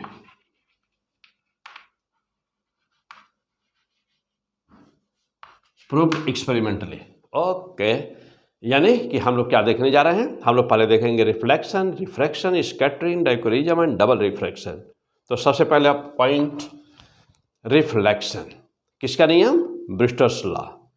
E.L. मैलस ने तो केवल बताया था कि हाँ रिफ्लेक्शन से प्रोड्यूस किया जा सकता है, लेकिन वह कोई फार्मूला प्रूफ नहीं कर पाए, कोई उसका साइंटिफिक ना एक्सपेरिमेंट उसका नहीं दे पाए, केवल ये कहा कि हाँ हो सकता है। इसी के काम को आगे बढ़ाते हुए जैसा देखिए कि इसके कितना साल बाद ना, इसके 1808 में E.L. मैलस देता है, ये कंसेप्ट देता है और ऐसा एक्सपेरिमेंटल प्रूफ होता है 1892 में ब्रिस्टर करता है। ओके, तो now come on the point, what is the ब्रिस्टर्स law. और ये सारी लाइन हम लोग बेटा पढ़नी है, डाइक्रोइजम, डबल रिफ्रैक्शन, ये सब क्या होते हैं, ये सारी चीज़ें हम लोग को देखनी है। और अब आ जाइए अगला पॉइंट पर, चलिए कम ऑन द पॉइंट। अब लिख दीजिएगा ब्रिस्टर्स लॉ।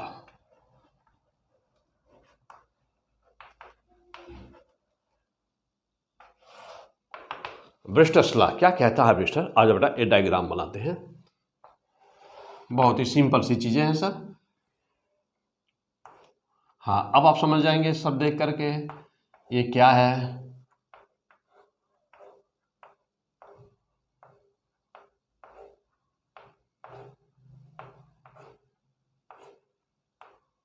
हाँ बन गया। चल देखिएगा, अब बीच में ना सभी के बीच में डॉट बना है, सबके बीच में डॉट बना है, और एक जगह यहां पर चाहें तो ऐसे दिखा दीजिए सब। क्या हो गया? एक कौन सी लाइट है बेटा? Ordinary light. ऑर्डिनरी लाइट मतलब क्या? इसका ऑर्डिनरी लाइट का क्या मतलब हुआ बेटा? Unpolarised light.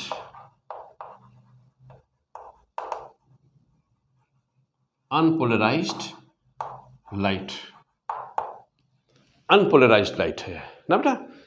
ऑर्डिनरी लाइट यानी कि अनपोलराइज्ड लाइट। तो ब्रिस्टल नाम का साइंटिस्ट कहता है कि ये देखा इसने यह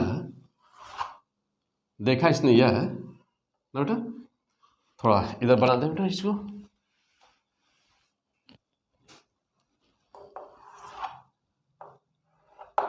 हाँ, तो ब्रिस्टल नाम का साइंटिस्ट कहता है कि एक यह नॉर्मल है, बेटा ये नॉर्मल बना दीजिए पहले, नॉर्मल बेटा।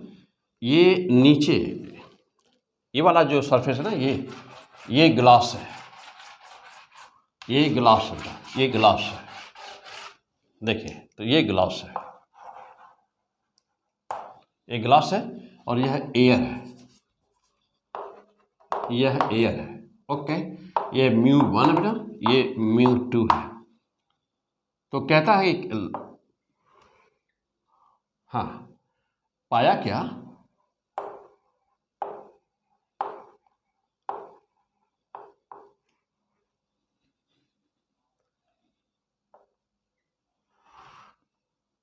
हाँ देखिएगा, ये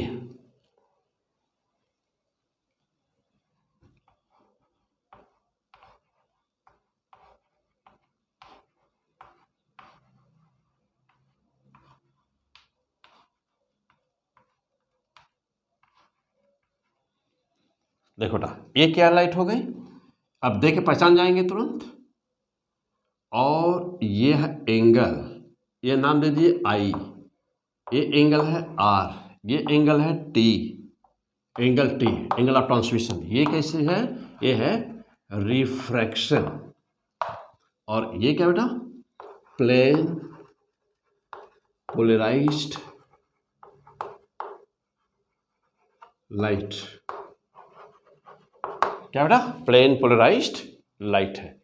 ये लाइन नॉर्मल। क्या कहता है ब्रिस्टल्स? आ जाओ, come on the point.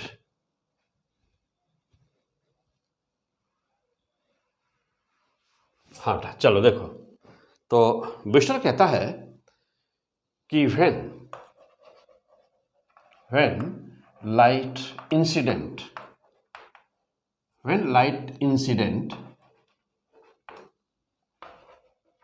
on a surface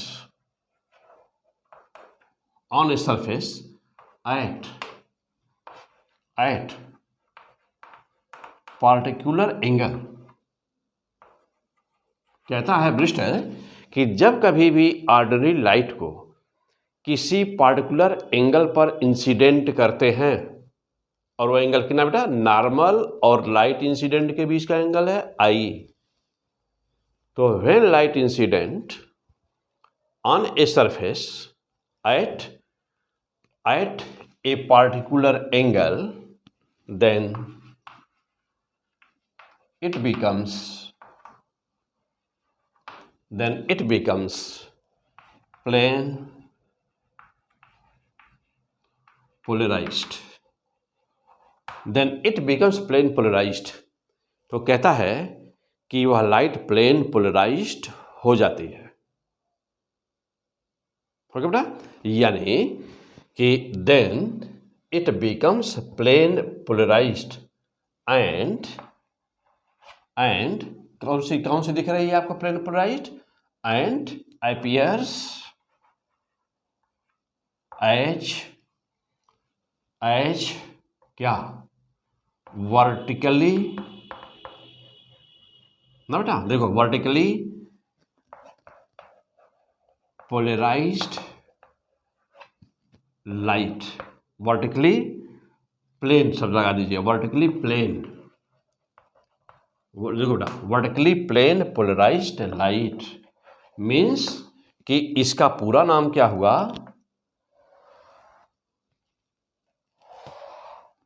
इसका पूरा नाम क्या हुआ, प्लेन पोलराइज्ड लाइट। कैसा? वर्टिकल शब्द लगा दीजिए, क्योंकि प्लेन पोलराइज्ड लाइट दो तरह की होती है, वर्टिकली प्लेन पोलराइज्ड लाइट और हॉरिजॉन्टली प्लेन पोलराइज्ड लाइट। हो गया बेटा?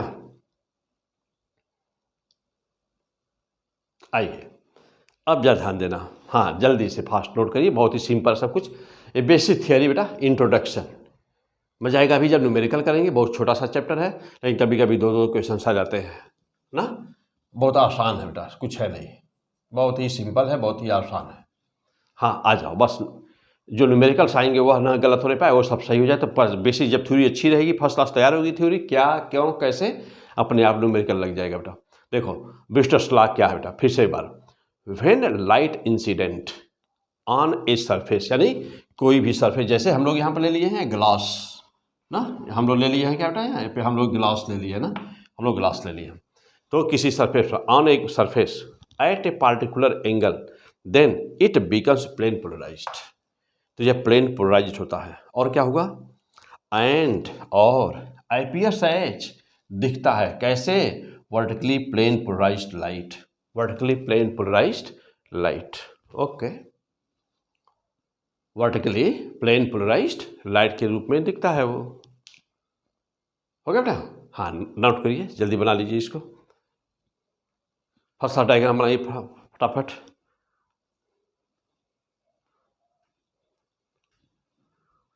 हो गया? हाँ अब जैसा एक बात और,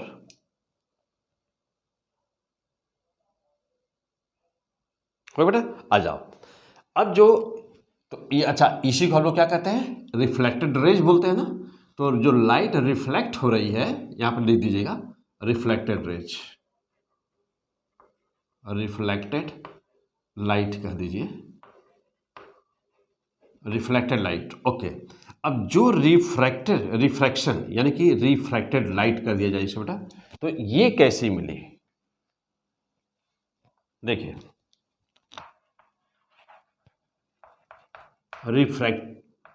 रिफ्रैक्टिव लाइट ना, या रिफ्रैक्टेड लाइट कर दिया जाए इसको, अच्छा रहेगा बेटा।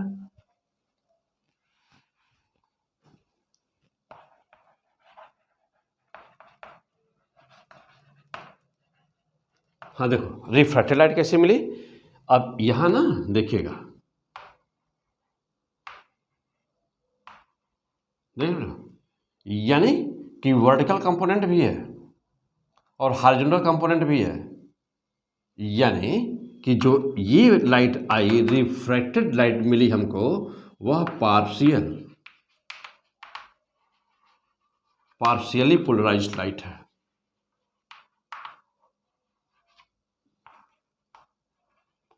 क्या है वह, पार्शियली पोलराइज्ड लाइट, मीन्स कि ये जो लाइट मिलती है, रिफ्रैक्शन जिस लाइट का कुछ हिस्सा, ऐसा लाइट जब इंसिडेंट करी ऑर्डिनरी लाइट, तो कुछ हिस्सा उसका रिफ्लेक्ट हुआ, कुछ हिस्सा रिफ्रैक्ट हुआ, यानी कि इसका परावर्तन अपवर्तन हुआ। तो जो अपवर्तित लाइट होती है ना बेटा, वो कैसी होती है, तो वह पार्शियली पोलराइज्ड लाइट होती है, यानी कि ना ही कंप्लीट नहीं होती है पोलराइज्ड हुआ, ये पूरी कंप्लीट पोलराइज नहीं होती है, पार्शियल, थोड़ा हल्का फुल्का उसका भी पोलराइजेशन हो जाता है ना, तो देख रहे हैं ना, उसका भी हो जाता है, दोनों मिक्स होते हैं, इसलिए कहते हैं पार्शियली पोलराइज्ड लाइट बोलते हैं इसको। ये 100% हो गई, कब, क्या हर एंगल पर नहीं, क्या हर एंगल पर नहीं, किस एंगल पर, कुछ विशेष एंगल पर। तो जो वह विशेष एंगल होता है जिस पर लाइट पोलराइज्ड, जिस पर लाइट प्लेन पोलराइज्ड हो जाती है, उसको ब्रिस्टल एंगल बोलते बेटा। तो आ जाइए अगला पॉइंट, नेक्स्ट पॉइंट, हाँ डायग्राम बना लीजिएगा वैसे ही।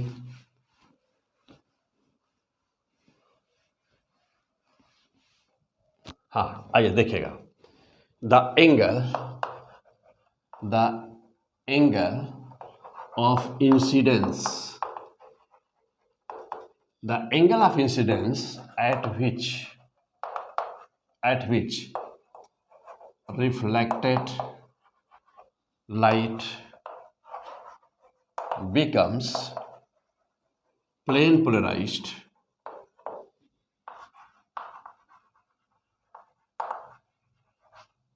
that is called what? That is called, क्या कहते हैं उसको? Brewster angle. ओके, ब्रिस्टर्स एंगल कहते हैं बेटा, इसी को ब्रिस्टर एंगल कहते हैं. हो गया पक्का? अब आज देखना बेटा, हो गया. हाँ, अब हम यहाँ कुछ चीज़ें बताने जा रहे हैं बेटा, बहुत इंपॉर्टेंट. हाँ, ये अभी थ्योरी है, बिल्कुल देखो बेटा, ये बिल्कुल ही बेसिक थियरी, बिल्कुल बेसिक थियरी. अब ब्रिस्टर का लॉ, तो यहाँ पर क्वेश्चंस बहुत ही 2-3 जगह है ना बेटा. देखो न्यूमेरिकल कहाँ से आएगा, अब जो हम लेने जा रहे हैं वहाँ से न्यूमेरिकल आएगा, बाकी बेसिक थियरी है सब. लेकिन देख रहे हैं ना कि अब नीट का पैटर्न बदल गया बेटा, अब इस सर्च रीजन के क्वेश्चंस आ रहे हैं. अब जब थियरी बहुत स्ट्रांग होगी तभी आप उसका आंसर दे पाएंगे. हल्के फुल्के थियरी से नहीं कि ब्रिस्टर एंगल क्या होता है, केवल इससे नहीं काम चलेगा ना बेटा. माइनस लॉ केवल क्या होता है वैसे से नहीं काम चलेगा ना. तो अभी मैं लूँगा, सब कुछ लूँगा. अभी इस एपिसोड में पहला इंट्रोडक्शन है बेटा, ये इंट्रोडक्शन वाला एपिसोड है, पहला एपिसोड है. इंट्रोडक्शन है इसमें, क्या, क्यों, कैसे, पोलराइजेशन क्या होता है, लाइट क्या होती है, पार्टिकल नेचर क्या होता है, वेव नेचर क्या होता है, ड्यूअल नेचर क्या होता है, इलेक्ट्रोमैग्नेटिक वेव की प्रॉपर्टी क्या है. तो ये अलग से बताया हूँ इलेक्ट्रोमैग्नेटिक वेव में बेटा. अब यहाँ पर आगे चलते हैं हम लोग. तो अभी हम लोग देख रहे हैं ब्रिस्टर्स लॉ देख रहे हैं बेटा. आ जाओ अब यहाँ से थोड़ी सी बातों पे अच्छी तरह से समझने की कोशिश करिए बेटा. देखिए क्योंकि यहाँ से न्यूमेरिकल अब आने वाला है, जो आगे टॉपिक लेने जा रहे हैं. तो the angle of incidence at which the reflected light becomes the plane polarized that is known as the Brewster angle. इसका मतलब ये हुआ कि यह लाइट, यह वाली जो रिफ्लेक्टेड लाइट है, यह हम तो तभी मिलेगी जब यह एंगल ऑफ इंसिडेंस का मान इस विशेष एंगल के बराबर हो जाएगा. और विशेष एंगल को क्या बोलते हैं बेटा? एंगल ऑफ पोलराइजेशन, यानी कि अब इसको ब्रिस्टर एंगल बोलते हैं बेटा, है ना. तो लेकिन अब इसका नाम हम दे देते हैं आई में पी लगा दीजिए बेटा, आई में पी, यानी कि एंगल ऑफ पोलराइजेशन नाम दे दीजिए उसका, एंगल ऑफ पोलराइजेशन. हाँ, अब आगे बढ़िए. देखिएगा, देखो बेटा, अब यहाँ पर है मीडियम 1 और यहाँ पर है मीडियम 2. नीचे ग्लास, ऊपर है एयर. ध्यान दीजिएगा, ऊपर है एयर और नीचे है ग्लास. ओके, ध्यान देना बेटा. अब यहाँ पर तो when angle of incidence I becomes I P, जब भी कभी ये हो जाएगा, then reflected light becomes plane polarized. होगा बेटा. तो reflected light becomes plane polarized, no doubt, it is clear. तो this is the condition, ये होना चाहिए, जब ये होगा तभी मिलेगा. अब आ जाइए. हाँ बेटा, अब आगे बढ़ा जाए. देखिएगा स्नेल्स लॉ क्या कहता है. हाँ, सबको याद होगा स्नेल्स लॉ क्या कहता है बेटा. कहता है कि म्यू बराबर होता है sine I upon sine R ना. और साइन आर हम लोग का क्या माने बेटा? चलो हम यहाँ पे आर ले लिया, जनरली हम लोग आर ही लिखते हैं बेटा, तो आर हम ले लेते हैं. ओके, और यहाँ हम लोग क्या ले दे रहे हैं? आई डैश कर देते बेटा. देखो आई डैश ले लेते हैं इसको. तो ये हम लोग का आई पी है, ये आई पी है और ये आई डैश है. तो ध्यान देना बेटा, म्यू बराबर क्या होता है? Sine I by sine R होता है ना. अच्छा, और according to law of reflection,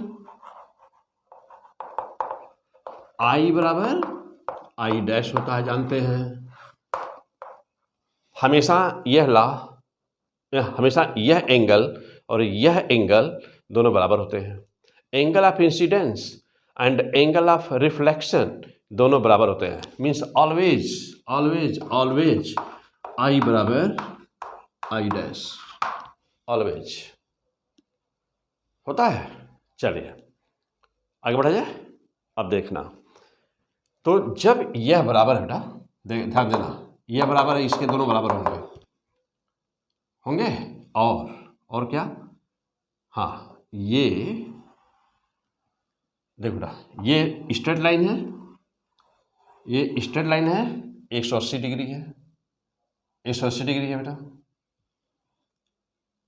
तो यह बेटा यह बराबर है इसके, और ये अब हमको देखना है कि ये दोनों कितना हुआ, ये कितना होगा, हुआ ना, ये कितना हुआ। तो यह और यह दोनों हमेशा एक दूसरे के 90 डिग्री पर होंगे, याद रहे बिल्कुल ही, हाँ बिल्कुल, प्रूफ नहीं करना बेटा। कौन कौन, जब आई बराबर आई पी डैश हुआ तो यह एंगल, ये दोनों के बीच का एंगल अवश्य 90 डिग्री होगा, 20 श्योर, ऑलवेज ऑलवेज। यदि वो 90 नहीं हुआ, देखो यदि यह 90 डिग्री नहीं हुआ तो कभी भी यह प्लेन पोलराइज्ड लाइट हमको मिलेगा ही नहीं।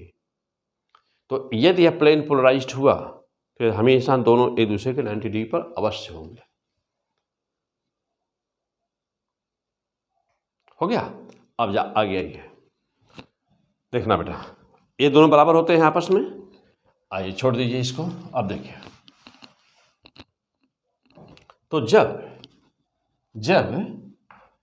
आई ना, आई बेटा, ये I plus R, I plus R बराबर है 90 डिग्री। तो आर बराबर कितना हो गया बेटा, आर बराबर कितना हो गया, 90 माइनस आई पी। हुआ कि नहीं हुआ, लिख सकते नहीं लिख सकते, देखिए ले सकते हैं, आर के स्थान पे इसी वैल्यू रख दीजिए। तो म्यू बराबर कितना हुआ, म्यू बराबर हो गया साइन आई पी, आई का बराबर आई पी लिया और नीचे आर का मान रखिए साइन आर, तो साइन 90 माइनस आई पी लिख सकते हैं। ओके, बराबर क्या हुआ, इक्वल टू, हाँ sine I P upon cos I P बराबर कितना बेटा, साइन आई पी बराबर cos I P tan I P.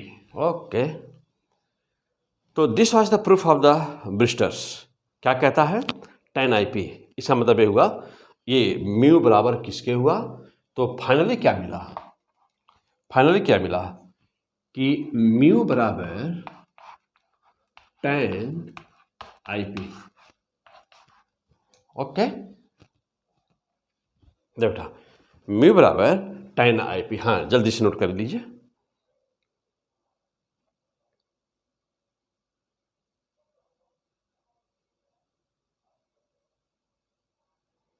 हाँ जल्दी नोट करिए बेटा।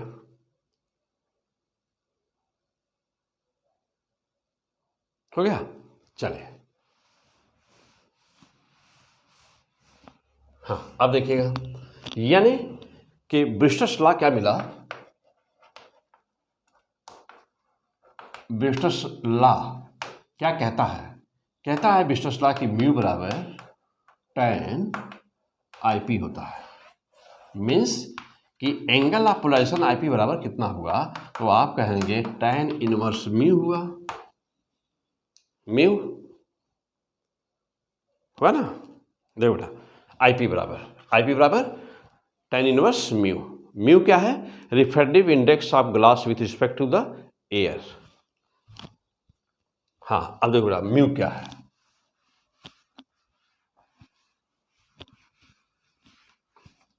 हाँ आज बेटा और आगे देखिए, म्यू क्या है, तो म्यू जानते हैं हम, क्या बेटा, देखिए म्यू बराबर क्या हुआ, तो हमारा म्यू क्या बेटा, mu two minus mu one.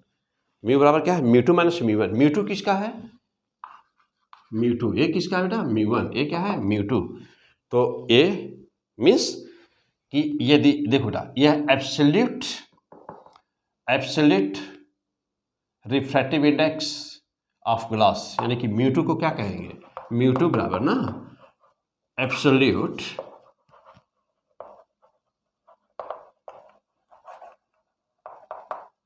Refractive index of glass, और ऐसे ही म्यू वन क्या बेटा? एब्सोल्यूट रिफ्रैक्टिव इंडेक्स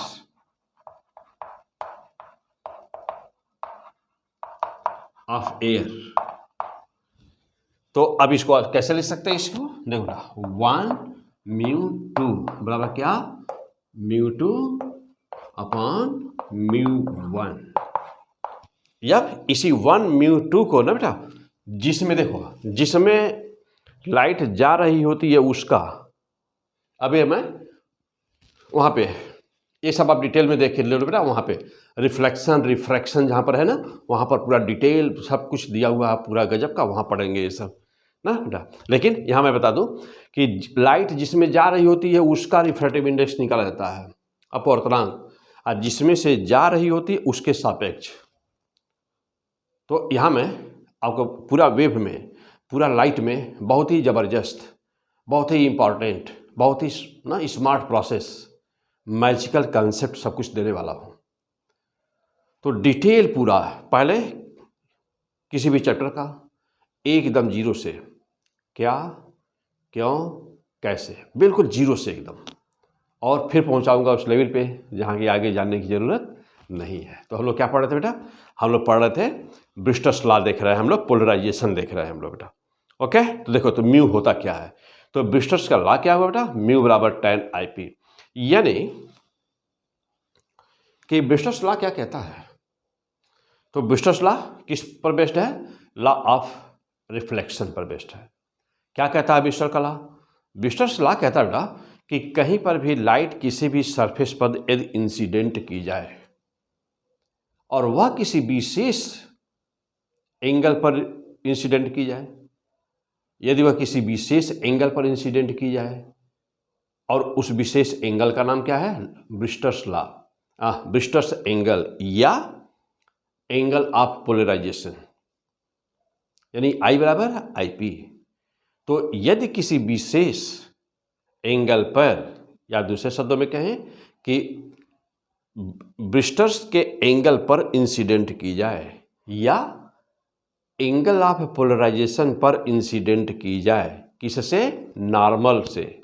यानी कि नॉर्मल, देखो बेटा, नॉर्मल और इंसिडेंट लाइट के बीच का एंगल यदि IP हो जाए, यह एंगल यदि क्या बन जाए, यहाँ पे लिखिए बेटा, हाँ चलो यहाँ पे लिखा हुआ था, देखिए यहाँ पे देखिए ना, यदि IP हो जाए, यह एंगल यदि IP रहे तो रिफ्लेक्टेड लाइट अवश्य ही प्लेन पोलराइज्ड होगी। रिफ्लेक्टेड लाइट अवश्य ही प्लेन पोलराइज्ड अवश्य होगी। हो गया? और जो रिफ्रैक्टेड लाइट होगी, चूंकि यह एयर है और यह ग्लास है, रेरर मीडियम से डेंस मीडियम में जा रहा है लाइट, तो light away, okay, sorry, toward the, yes, light will bend toward the normal, denser medium में जा रही है। जबकि मैकेनिकल वेव, जानते हैं बेटा मैकेनिकल वेव क्या करती है? मैकेनिकल वेव मीन साउंड ना जस्ट रिवर्स रिजल्ट शो करती है। तो इस समय भी आगे आएगा टॉपिक मैं बताऊंगा वहाँ पर। जैसे देख रहे हैं ना, यदि यह साउंड वेव होती तो इधर नहीं आती नॉर्मल की तरफ, दूर जाती। इसका मतलब ये हुआ कि जो साउंड के लिए ना बेटा, मैकेनिकल वेव है साउंड, तो साउंड के लिए जो डेंसर होता है, डेंसर मीडियम होता है, जो जिसका घनत्व तो ज़्यादा होता है, जैसे शीशा है, तो वह रेरर मीडियम की तरह से बिहेव करता है। साउंड की वेलोसिटी किस में ज़्यादा होगी? एयर में कि शीशे में? एयर में कि लोहे में? पक्का है लोहे में। जिसकी इलास्टिसिटी जितना ज़्यादा होती है तो साउंड की वेलोसिटी उसमें उतना ही अधिक होती है, इसलिए लोहे में वेलोसिटी ज़्यादा है। हवा में एयर की वेलोसिटी, एयर में साउंड की वेलोसिटी, तो साउंड की वेलोसिटी एयर में है 320 मीटर पर सेकेंड, 332 मीटर पर सेकेंड बेटा, 332 मीटर पर सेकेंड। साउंड की वेलोसिटी एयर में 332 मीटर पर सेकेंड, लेकिन साउंड की वेलोसिटी वाटर में 1500 मीटर पर सेकेंड, और साउंड की वेलोसिटी लोहे में 5500 यानी कि 5500 मीटर पर सेकेंड। तो मैकेनिकल वेव के लिए लोहा, मेटल रेरर मीडियम है, विरल माध्यम है, जबकि लाइट के लिए ग्लास, शीशा सघन माध्यम है, लोहा सघन माध्यम है, यानी कि डेंसर मीडियम है बेटा, वाटर डेंसर मीडियम है। जस्ट दोनों इलेक्ट्रोमैग्नेटिक वेव और मैकेनिकल वेव जस्ट एक दूसरे के रिवर्स होते हैं। तो यह बेटा जहाँ वेव है उस वेव में जा करके खूब जम करके पढ़ लीजिए। वेव में इलेक्ट्रोमैग्नेटिक वेव पर जबरदस्त पढ़ाया गया है बेटा, वहाँ पर जाके पढ़ लेंगे, ठीक है ना बेटा। तो ये टॉपिक है, मैं वहीं पे रह रहा हूँ। ओके बेटा, तो देख रहे हो ना। ओके, अब जा देखो, तो यहाँ ये तो बात हो गई, वेव की हो गई। तो जब कभी भी आई का मान आई पी के बराबर होगा, जब कभी एंगल ऑफ इंसिडेंस हटा दें कुछ, देखो यहाँ जब कभी एंगल ऑफ इंसिडेंस आई का मान आई पी के बराबर होगा, तो जो रिफ्लेक्टेड रेज है, जो रिफ्लेक्टेड वेव है, वह अवश्य ही प्लेन पोलराइज्ड होगी, और जो रिफ्रैक्टेड वेव है वह पार्शियल पोलराइज्ड होगी। और ब्रिस्टर क्या कहता है, क्या कहता है ब्रिस्टर बेटा, कहता है कि म्यू का मान अवश्य ही प्रूफ किया और प्रूफ करके निकाला कि म्यू बराबर 10 IP होता है। यानी कि म्यू की वैल्यू पता हो तो IP निकल जाएगा, और IP पता हो तो म्यू निकल जाएगा। ओके, आइए अब एक एग्जाम्पल ले लेते बेटा, इस पर एक एग्जाम्पल ले लेते हैं। बहुत सारे न्यूमेरिकल्स अभी यहाँ पर आएंगे, ये तो बेसिक लेक्चर बेटा, अभी बिल्कुल इंट्रोडक्शन। हाँ, अब एक न्यूमेरिकल इसी पर। When a light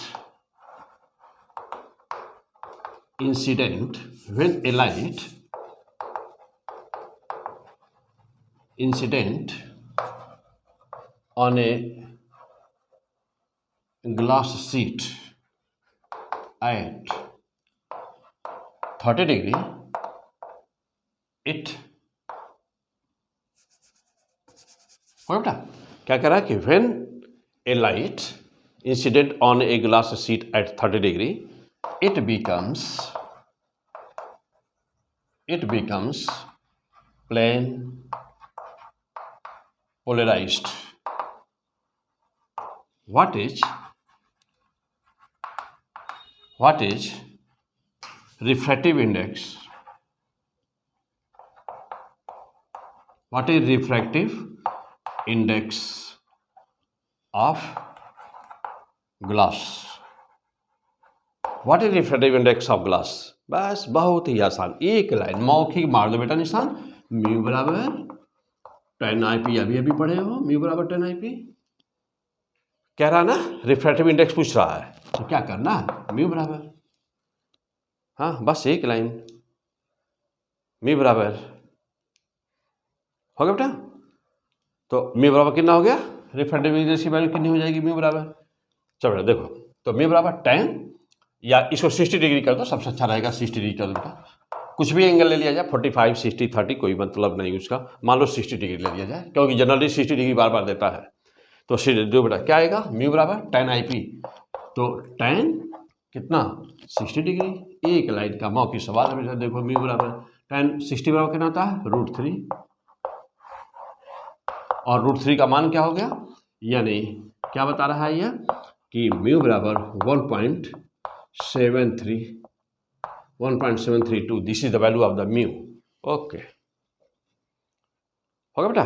चलिए अब, हाँ अब यहाँ पर बहुत सारा क्वेश्चन आएगा, ब्रिस्टर्स लॉ पर बहुत सारा क्वेश्चन आएगा, मेलस लॉ पर बहुत सारे क्वेश्चन आएंगे ना। मेलस लॉ क्या है, मेलस लॉ पर बहुत सारे क्वेश्चन आएंगे। ओके, हो गया।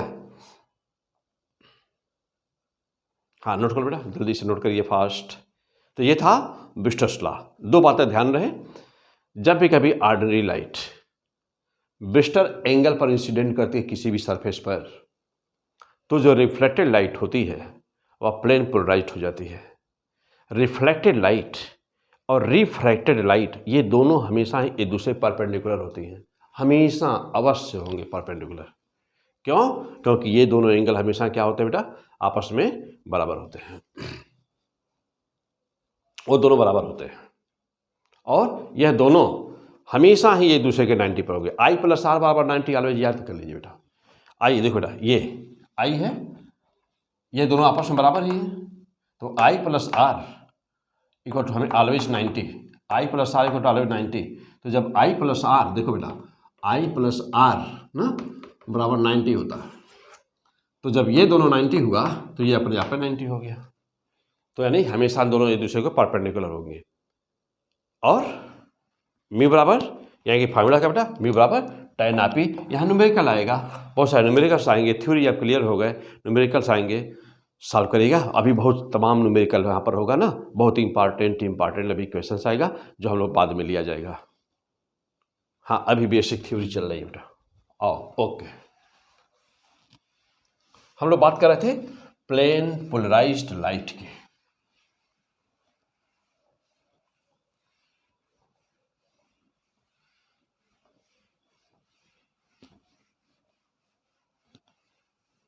देखो बेटा,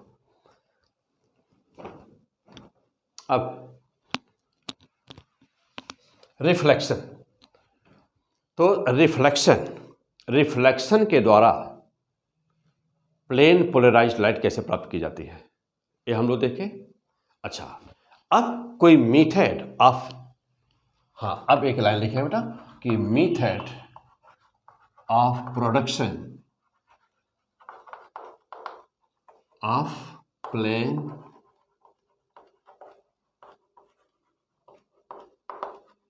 पोलराइज्ड लाइट। बेटा मेथड इसका क्या है, method of production plane polarised light. यहाँ पर कोई भी एक क्रिस्टल ले लेते बेटा, कुछ ऐसे क्रिस्टल्स होते हैं नेचर में पाए जाते हैं जिनके अंदर टेंडेंसी होती है कि उनमें एक ट्रांसमिशन एक्सिस होती है, उनमें एक टेंडेंसी होती है बेटा, जैसे कैल्साइट है, मैल्काइट है, टूरमैलिन है, क्वार्ट्ज है। तो नेचर में बहुत सारे ऐसे क्रिस्टल्स मिलते हैं कि जिनमें एक एक्सिस बनी होती है पतला, यानी कि जैसे कि बहुत ही बारीक लाइट पास करने की जगह होती है उनके अंदर, जैसे क्वार्ट्ज है, टूरमैलिन है, मैल्काइट है ना बेटा, ये बहुत सारे क्रिस्टल्स होते हैं, यानी बहुत सारे खनिज होते हैं, मिनरल्स होते हैं ना बेटा। अब यहाँ पर जब ये देखा गया बेटा कि जब हम यहाँ पर लाइट इंसिडेंट कर रहे हैं ना, ये है लाइट है ऑर्डिनरी लाइट, ये ऑर्डिनरी लाइट जब हम इंसिडेंट करते हैं इसके ऊपर, ओके, तो जब ऑर्डिनरी लाइट इंसिडेंट करेंगे तो क्या होगा, जब देखना बेटा, ये तो समझ रहे हैं ना कैसी लाइट है, आइसोट्रोपिक। आइसोट्रोपिक मीन्स चारों तरफ वाइब्रेशन एक जैसा। लाइट इंसिडेंट किया, जो लाइट जा रही है वो हल्का सा कुछ दिखा दिया जाए, ऐसे डॉट भी रहेगा, वेक्टर भी रहेगा, मीन्स कि वर्टिकल हॉरिजॉन्टल सब कुछ दिखा दीजिए वहाँ पर। ऑर्डिनरी लाइट है तो सब कुछ दिखा दिया, ओके। अब क्या होगा, जब एक्सिस पर, इसे कहते हैं ट्रांसमिशन एक्सिस, ट्रांसमिशन एक्सिस बोलते बेटा इसको। जब ट्रांसमिशन एक्सिस पर लाइट पड़ती है, इंसिडेंट करती है, तो क्या होता है, हाँ बहुत ही इंपॉर्टेंट पॉइंट। अब जा देखना बेटा, ये लाइट बिकम्स, हाँ बोलिए, light becomes plane polarised, light becomes plane polarized, yes. तो प्लेन पोलराइज्ड लाइट क्या मिलती है हमको, प्लेन पोलराइज्ड लाइट मिल गई। अब इसीलिए इसका नाम पड़ा ना पोलराइजर, क्या नाम हो गया इसका, यानी कि कोई भी ऐसी वस्तु ले लिया जाए, देखो ये है क्रिस्टल है ना, एक क्रिस्टल है बेटा, कोई भी ऐसी वस्तु ले लिया जाए, कोई भी, मीन्स कि कोई भी ऐसा क्रिस्टल ले लिया जाए, देखिए ये देखो ना, कोई भी ऐसा क्रिस्टल ले लिया जाए जिसके अंदर ये टेंडेंसी पाई जाती हो कि यदि उसके ऊपर हम ऑर्डिनरी लाइट को इंसिडेंट करें तो लाइट जो हमको मिले वह यूनी डायरेक्शनल हो जाए, यानी कि वन साइडेडनेस की प्रॉपर्टी उसके अंदर आ जाए, यानी कि चारों तरफ से वाइब्रेशन उसका कट जाए, केवल एक प्लेन में उसका वाइब्रेशन हो रहा हो। देखिए अब यहाँ पे देख रहे हैं ना, ये एक प्लेन हम मान सकते हैं, इसको मान सकते हैं एक प्लेन में वाइब्रेशन हो रहा है। देखिए इसको हम एक प्लेन का नाम दे दें, ये एक प्लेन में vibration is only a single plane. Now light converted, light becomes changed. अब ये क्या हुआ देख रहे हैं ना, प्लेन पोलराइज्ड लाइट हो गई, और जिसमें हो रहा है यह वर्टिकल में हो रहा है, वर्टिकल में हो रहा है, तो जिसमें वाइब्रेशन हो रहा है इसमें, जिसमें यह जिस प्लेन में यह है, इसको क्या नाम दे दूं, यह है प्लेन ऑफ वाइब्रेशन। क्या बेटा, प्लेन ऑफ वाइब्रेशन है। और जस्ट इसके 90 डिग्री वाला दो प्लेन है, एक वर्टिकल लेना है और एक हॉरिजॉन्टल। तो जस्ट इसके 90 डिग्री वाला जो प्लेन है बेटा अंदर, जस्ट 90 डिग्री वाला प्लेन इसके ऐसे जो 90 डिग्री पर पड़ेगा इसके ना, जो 90 डिग्री पर इसे प्लेन पड़ेगा मीन्स या, तो जो 90 डिग्री पर प्लेन पड़ रहा है ये वाला, इस क्या कहेंगे, जिसमें से जिसमें कोई वेक्टर नहीं है तो इसे कहेंगे प्लेन ऑफ पोलराइजेशन। अब जैसे फॉर एग्जाम्पल देखो बेटा, जैसे मान लीजिए, जैसे मान बेटा कि ये कागज है, ओके ध्यान दीजिएगा, एक कागज है और इसमें लाइट, इसमें एक एक्सिस बनी हुई है, पतला सा स्लीट बनी हुई है इसमें ऐसे जस्ट वर्टिकल।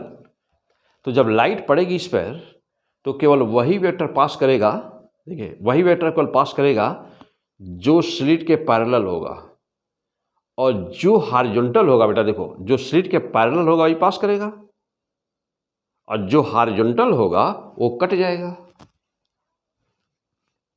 तो लाइट हमारे आइसोट्रॉपिक से किसमें चेंज हो रही है, वन डायरेक्शनल, यानी कि इस एक कैसी लाइट हो गई बेटा, यानी कि इसके अंदर वन साइडेडनेस की प्रॉपर्टी आ गई, यानी कि यह यूनी डायरेक्शनल प्रॉपर्टी आ गई इसके अंदर। तो जब कभी भी ऐसा हो जाता है, वन साइडेडनेस की प्रॉपर्टी आ जाती है, यानी कि यूनिट डायरेक्शन की प्रॉपर्टी आ जाती है, तो उसी को कहते हैं कि पोलराइजेशन हो गया। तो this is the polarization. What is the polarization? This is the polarization. It can be done by the reflection, refraction, dichroism, double refraction, scattering, and in the experiment, by experiment in the lab,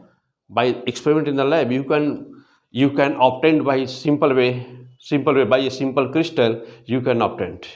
यहाँ हम Polaroid ले सकते हैं बेटा, Polaroid लगा दें, जो अभी हमने दिखाया ग्लास अपना पोलराइड ग्लास, तो यहाँ पोलराइड लगा सकते हैं। पोलराइड पर लाइट पड़ती है तो प्लेन पोलराइज्ड हो जाती है। तो ध्यान दीजिएगा, बहुत ही इंपॉर्टेंट बातें, बहुत ही इंपॉर्टेंट। क्या इसे क्या कहते हैं? पोलराइजर। क्या है बेटा यह? पोलराइजर। किस काम आता है? ऑर्डिनरी लाइट को पोलराइज्ड लाइट में बदलने के काम आता है, यानी कि सारे कंपोनेंट कट गए और इस पोलराइजर के एक्सिस से केवल वही वाइब्रेशन बाहर जा पाएगा जो इसके पैरेलल होगा, और बाकी तो सब कट गया, अब जैसे मान लीजिए मैं एक कागज ले रहा हूँ, कागज ले लीजिए, ये रूम को डार्क कर दिए, रूम को अंधेरा कर दूँ, कागज़ ले लिया, एक पेज ले लीजिए। अब ब्लेड से वर्टिकल लाइन ड्रा कर दिए, स्लिट बना दिए, चीर दीजिए उसको और टॉर्च जलाइए। अब पूरा रूम अंधेरा है और टॉर्च जलाइए या काला पर्दा ले लीजिए, सबसे अच्छा रहेगा।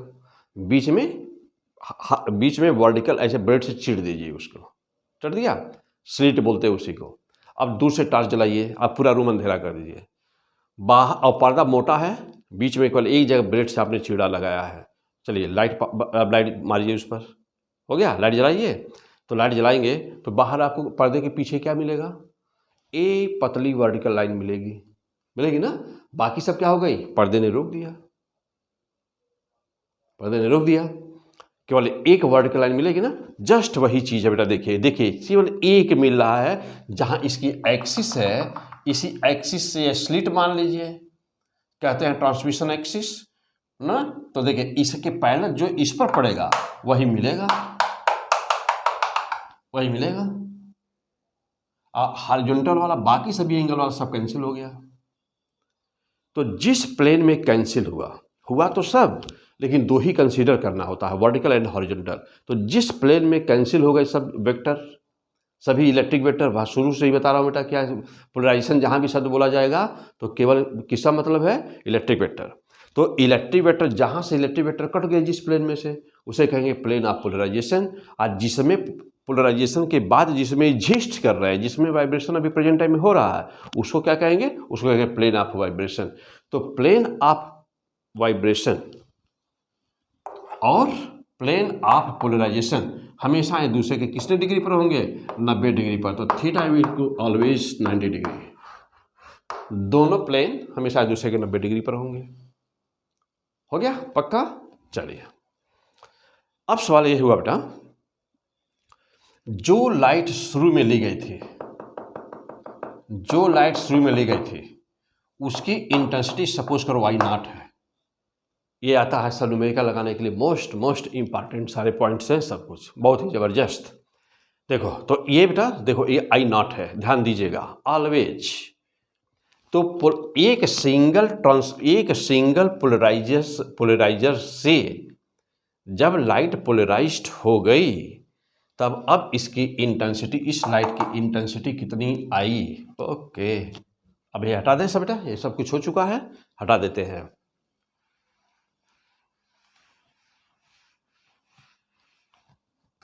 तो अब इसकी इंटेंसिटी, अब जो लाइट हमको यहाँ पर मिली, उसकी इंटेंसिटी आई कितना हुई?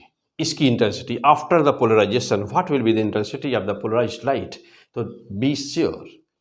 अब इसका हम जीरो से 2 पाई, चारों तरफ था ना, तो 0 से 2 पाई इसकी एवरेज वैल्यू निकालेंगे, यानी इसको इंटीग्रेट करेंगे तो पाएंगे क्या? सीधे एवरेज ले लीजिए, दो ही डायरेक्शन लेना है। हाँ पक्का, एकदम सिंपल वे में दो ही डायरेक्शन बेटा, वर्टिकल एंड हॉरिजॉन्टल। एवरेज कितना मिला? दो ही डायरेक्शन हो और एक डायरेक्शन में मिला हुआ हो और एक डायरेक्शन का कट गया हो तो आधा हुआ। हाँ, ये क्या करने के इंटीग्रेशन करने जाओगे तो आई बराबर, देखो बेटा, I0/2 always, be sure, always ना बेटा, ऑलवेज। जब भी एक पोलराइड हो, चाहे पोलराइजर हो, चाहे कुछ भी दिया जाए, उस पर जब लाइट इंसिडेंट की गई और यदि वह लाइट प्लेन पोलराइज्ड हुई, तो पोलराइज्ड होने के बाद इंटेंसिटी आधी हो जानी है। जो यह I0 था ऑर्डिनरी लाइट का, तो पोलराइज्ड होने के बाद में कितनी इंटेंसिटी हो गई उसकी? I0/2 पक्का। और तब फिर क्या होगा? अब हम इसके बाद यहाँ लगा देंगे ना, क्या? अब हम यहाँ लगा देंगे बेटा एनालाइजर। अब यहाँ क्या लगा देंगे? एनालाइजर। अब एनालाइजर लगा करके अब उसको रोटेट करेंगे, और रोटेट करके अब हम देखेंगे कि उसकी इंटेंसिटी एंगल, दोनों के बीच के एंगल पर कैसे डिपेंड करती है। तो और कौन सा नियम आ जाएगा? Malleus law. कौन सा नियम? Malleus law. यानी कि ब्रिस्टल लॉ क्या बताता है? ब्रिस्टल लॉ बताता है रिफ्रैक्टिव इंडेक्स किसी सब्सटेंस का कितना होगा, कितने डिग्री पर लाइट इंसिडेंट करें तो वह टोटल TIR होगा। What is the relation between the TIR and Brewster angle ना बेटा, TIR टोटल इंटरनल रिफ्लेक्शन और एंगल ऑफ पोलराइजेशन या रिफ्रैक्टिव इंडेक्स के बीच क्या रिलेशन है। मैलस लॉ क्या है, मैलस लॉ पर न्यूमेरिकल कैसे सॉल्व होगा। तो ये सारे क्वेश्चंस, तो ये सिंपल इंट्रोडक्शन था बेटा, अभी न्यूमेरिकल एपिसोड है नहीं, तो ये एक सिंपल सा इंट्रोडक्शन था कि व्हाट इज द पोलराइजेशन होता क्या है। तो ऑर्डिनरी लाइट को किसी ऐसे लाइट में बदल देना जिसके अंदर वाइब्रेशन का, इलेक्ट्रिक वेक्टर का वाइब्रेशन केवल एक ही प्लेन में हो रहा हो, उसी को कहते हैं क्या, उसी को कहते हैं पोलराइजेशन। और पोलराइज्ड लाइट कितने टाइप की होती है, तो पोलराइज्ड लाइट प्लेन पोलराइज्ड ही मेन है। इसके सुपरपोजिशन, दो एक्सिस पे इसके सुपरपोजिशन से जो लाइट बनती है वह इलेक्ट्रिकली पोलराइज्ड होती है और सर्कुलरली पोलराइज्ड होती है, और ये होती है पार्शियल पोलराइज्ड, जो अभी देख रहे हैं मिला हुआ था। अब इसके बाद मोस्ट इंपॉर्टेंट पॉइंट क्या है, मैलस लॉ क्या है। और फिर मैलस लॉ देखने के बाद हम लोग देखेंगे कि इलेक्ट्रिकल क्या है, सर्कुलर क्या है, और विशेष सारी चीज़ें क्या है, तो पोलराइड क्या होता है बेटा, कैसे बनता है, और डिफरेंट न्यूमेरिकल्स। तो फिलहाल आज का एपिसोड बेटा, अब हम लोग को क्या पढ़ना है, मैलस लॉ। तो अगले एपिसोड में हम लोग पढ़ेंगे मैलस लॉ और प्लस ब्रिस्टस लॉ और मैलस लॉ के न्यूमेरिकल्स देखा जाएगा। फिर उसके बाद तब फिर हम लोग इलेक्ट्रिकल पोलराइज्ड, सर्कुलर पोलराइज्ड और पोलराइड क्या होते हैं, ये सब देखा जाएगा। तो ओके, बेस्ट ऑफ लक।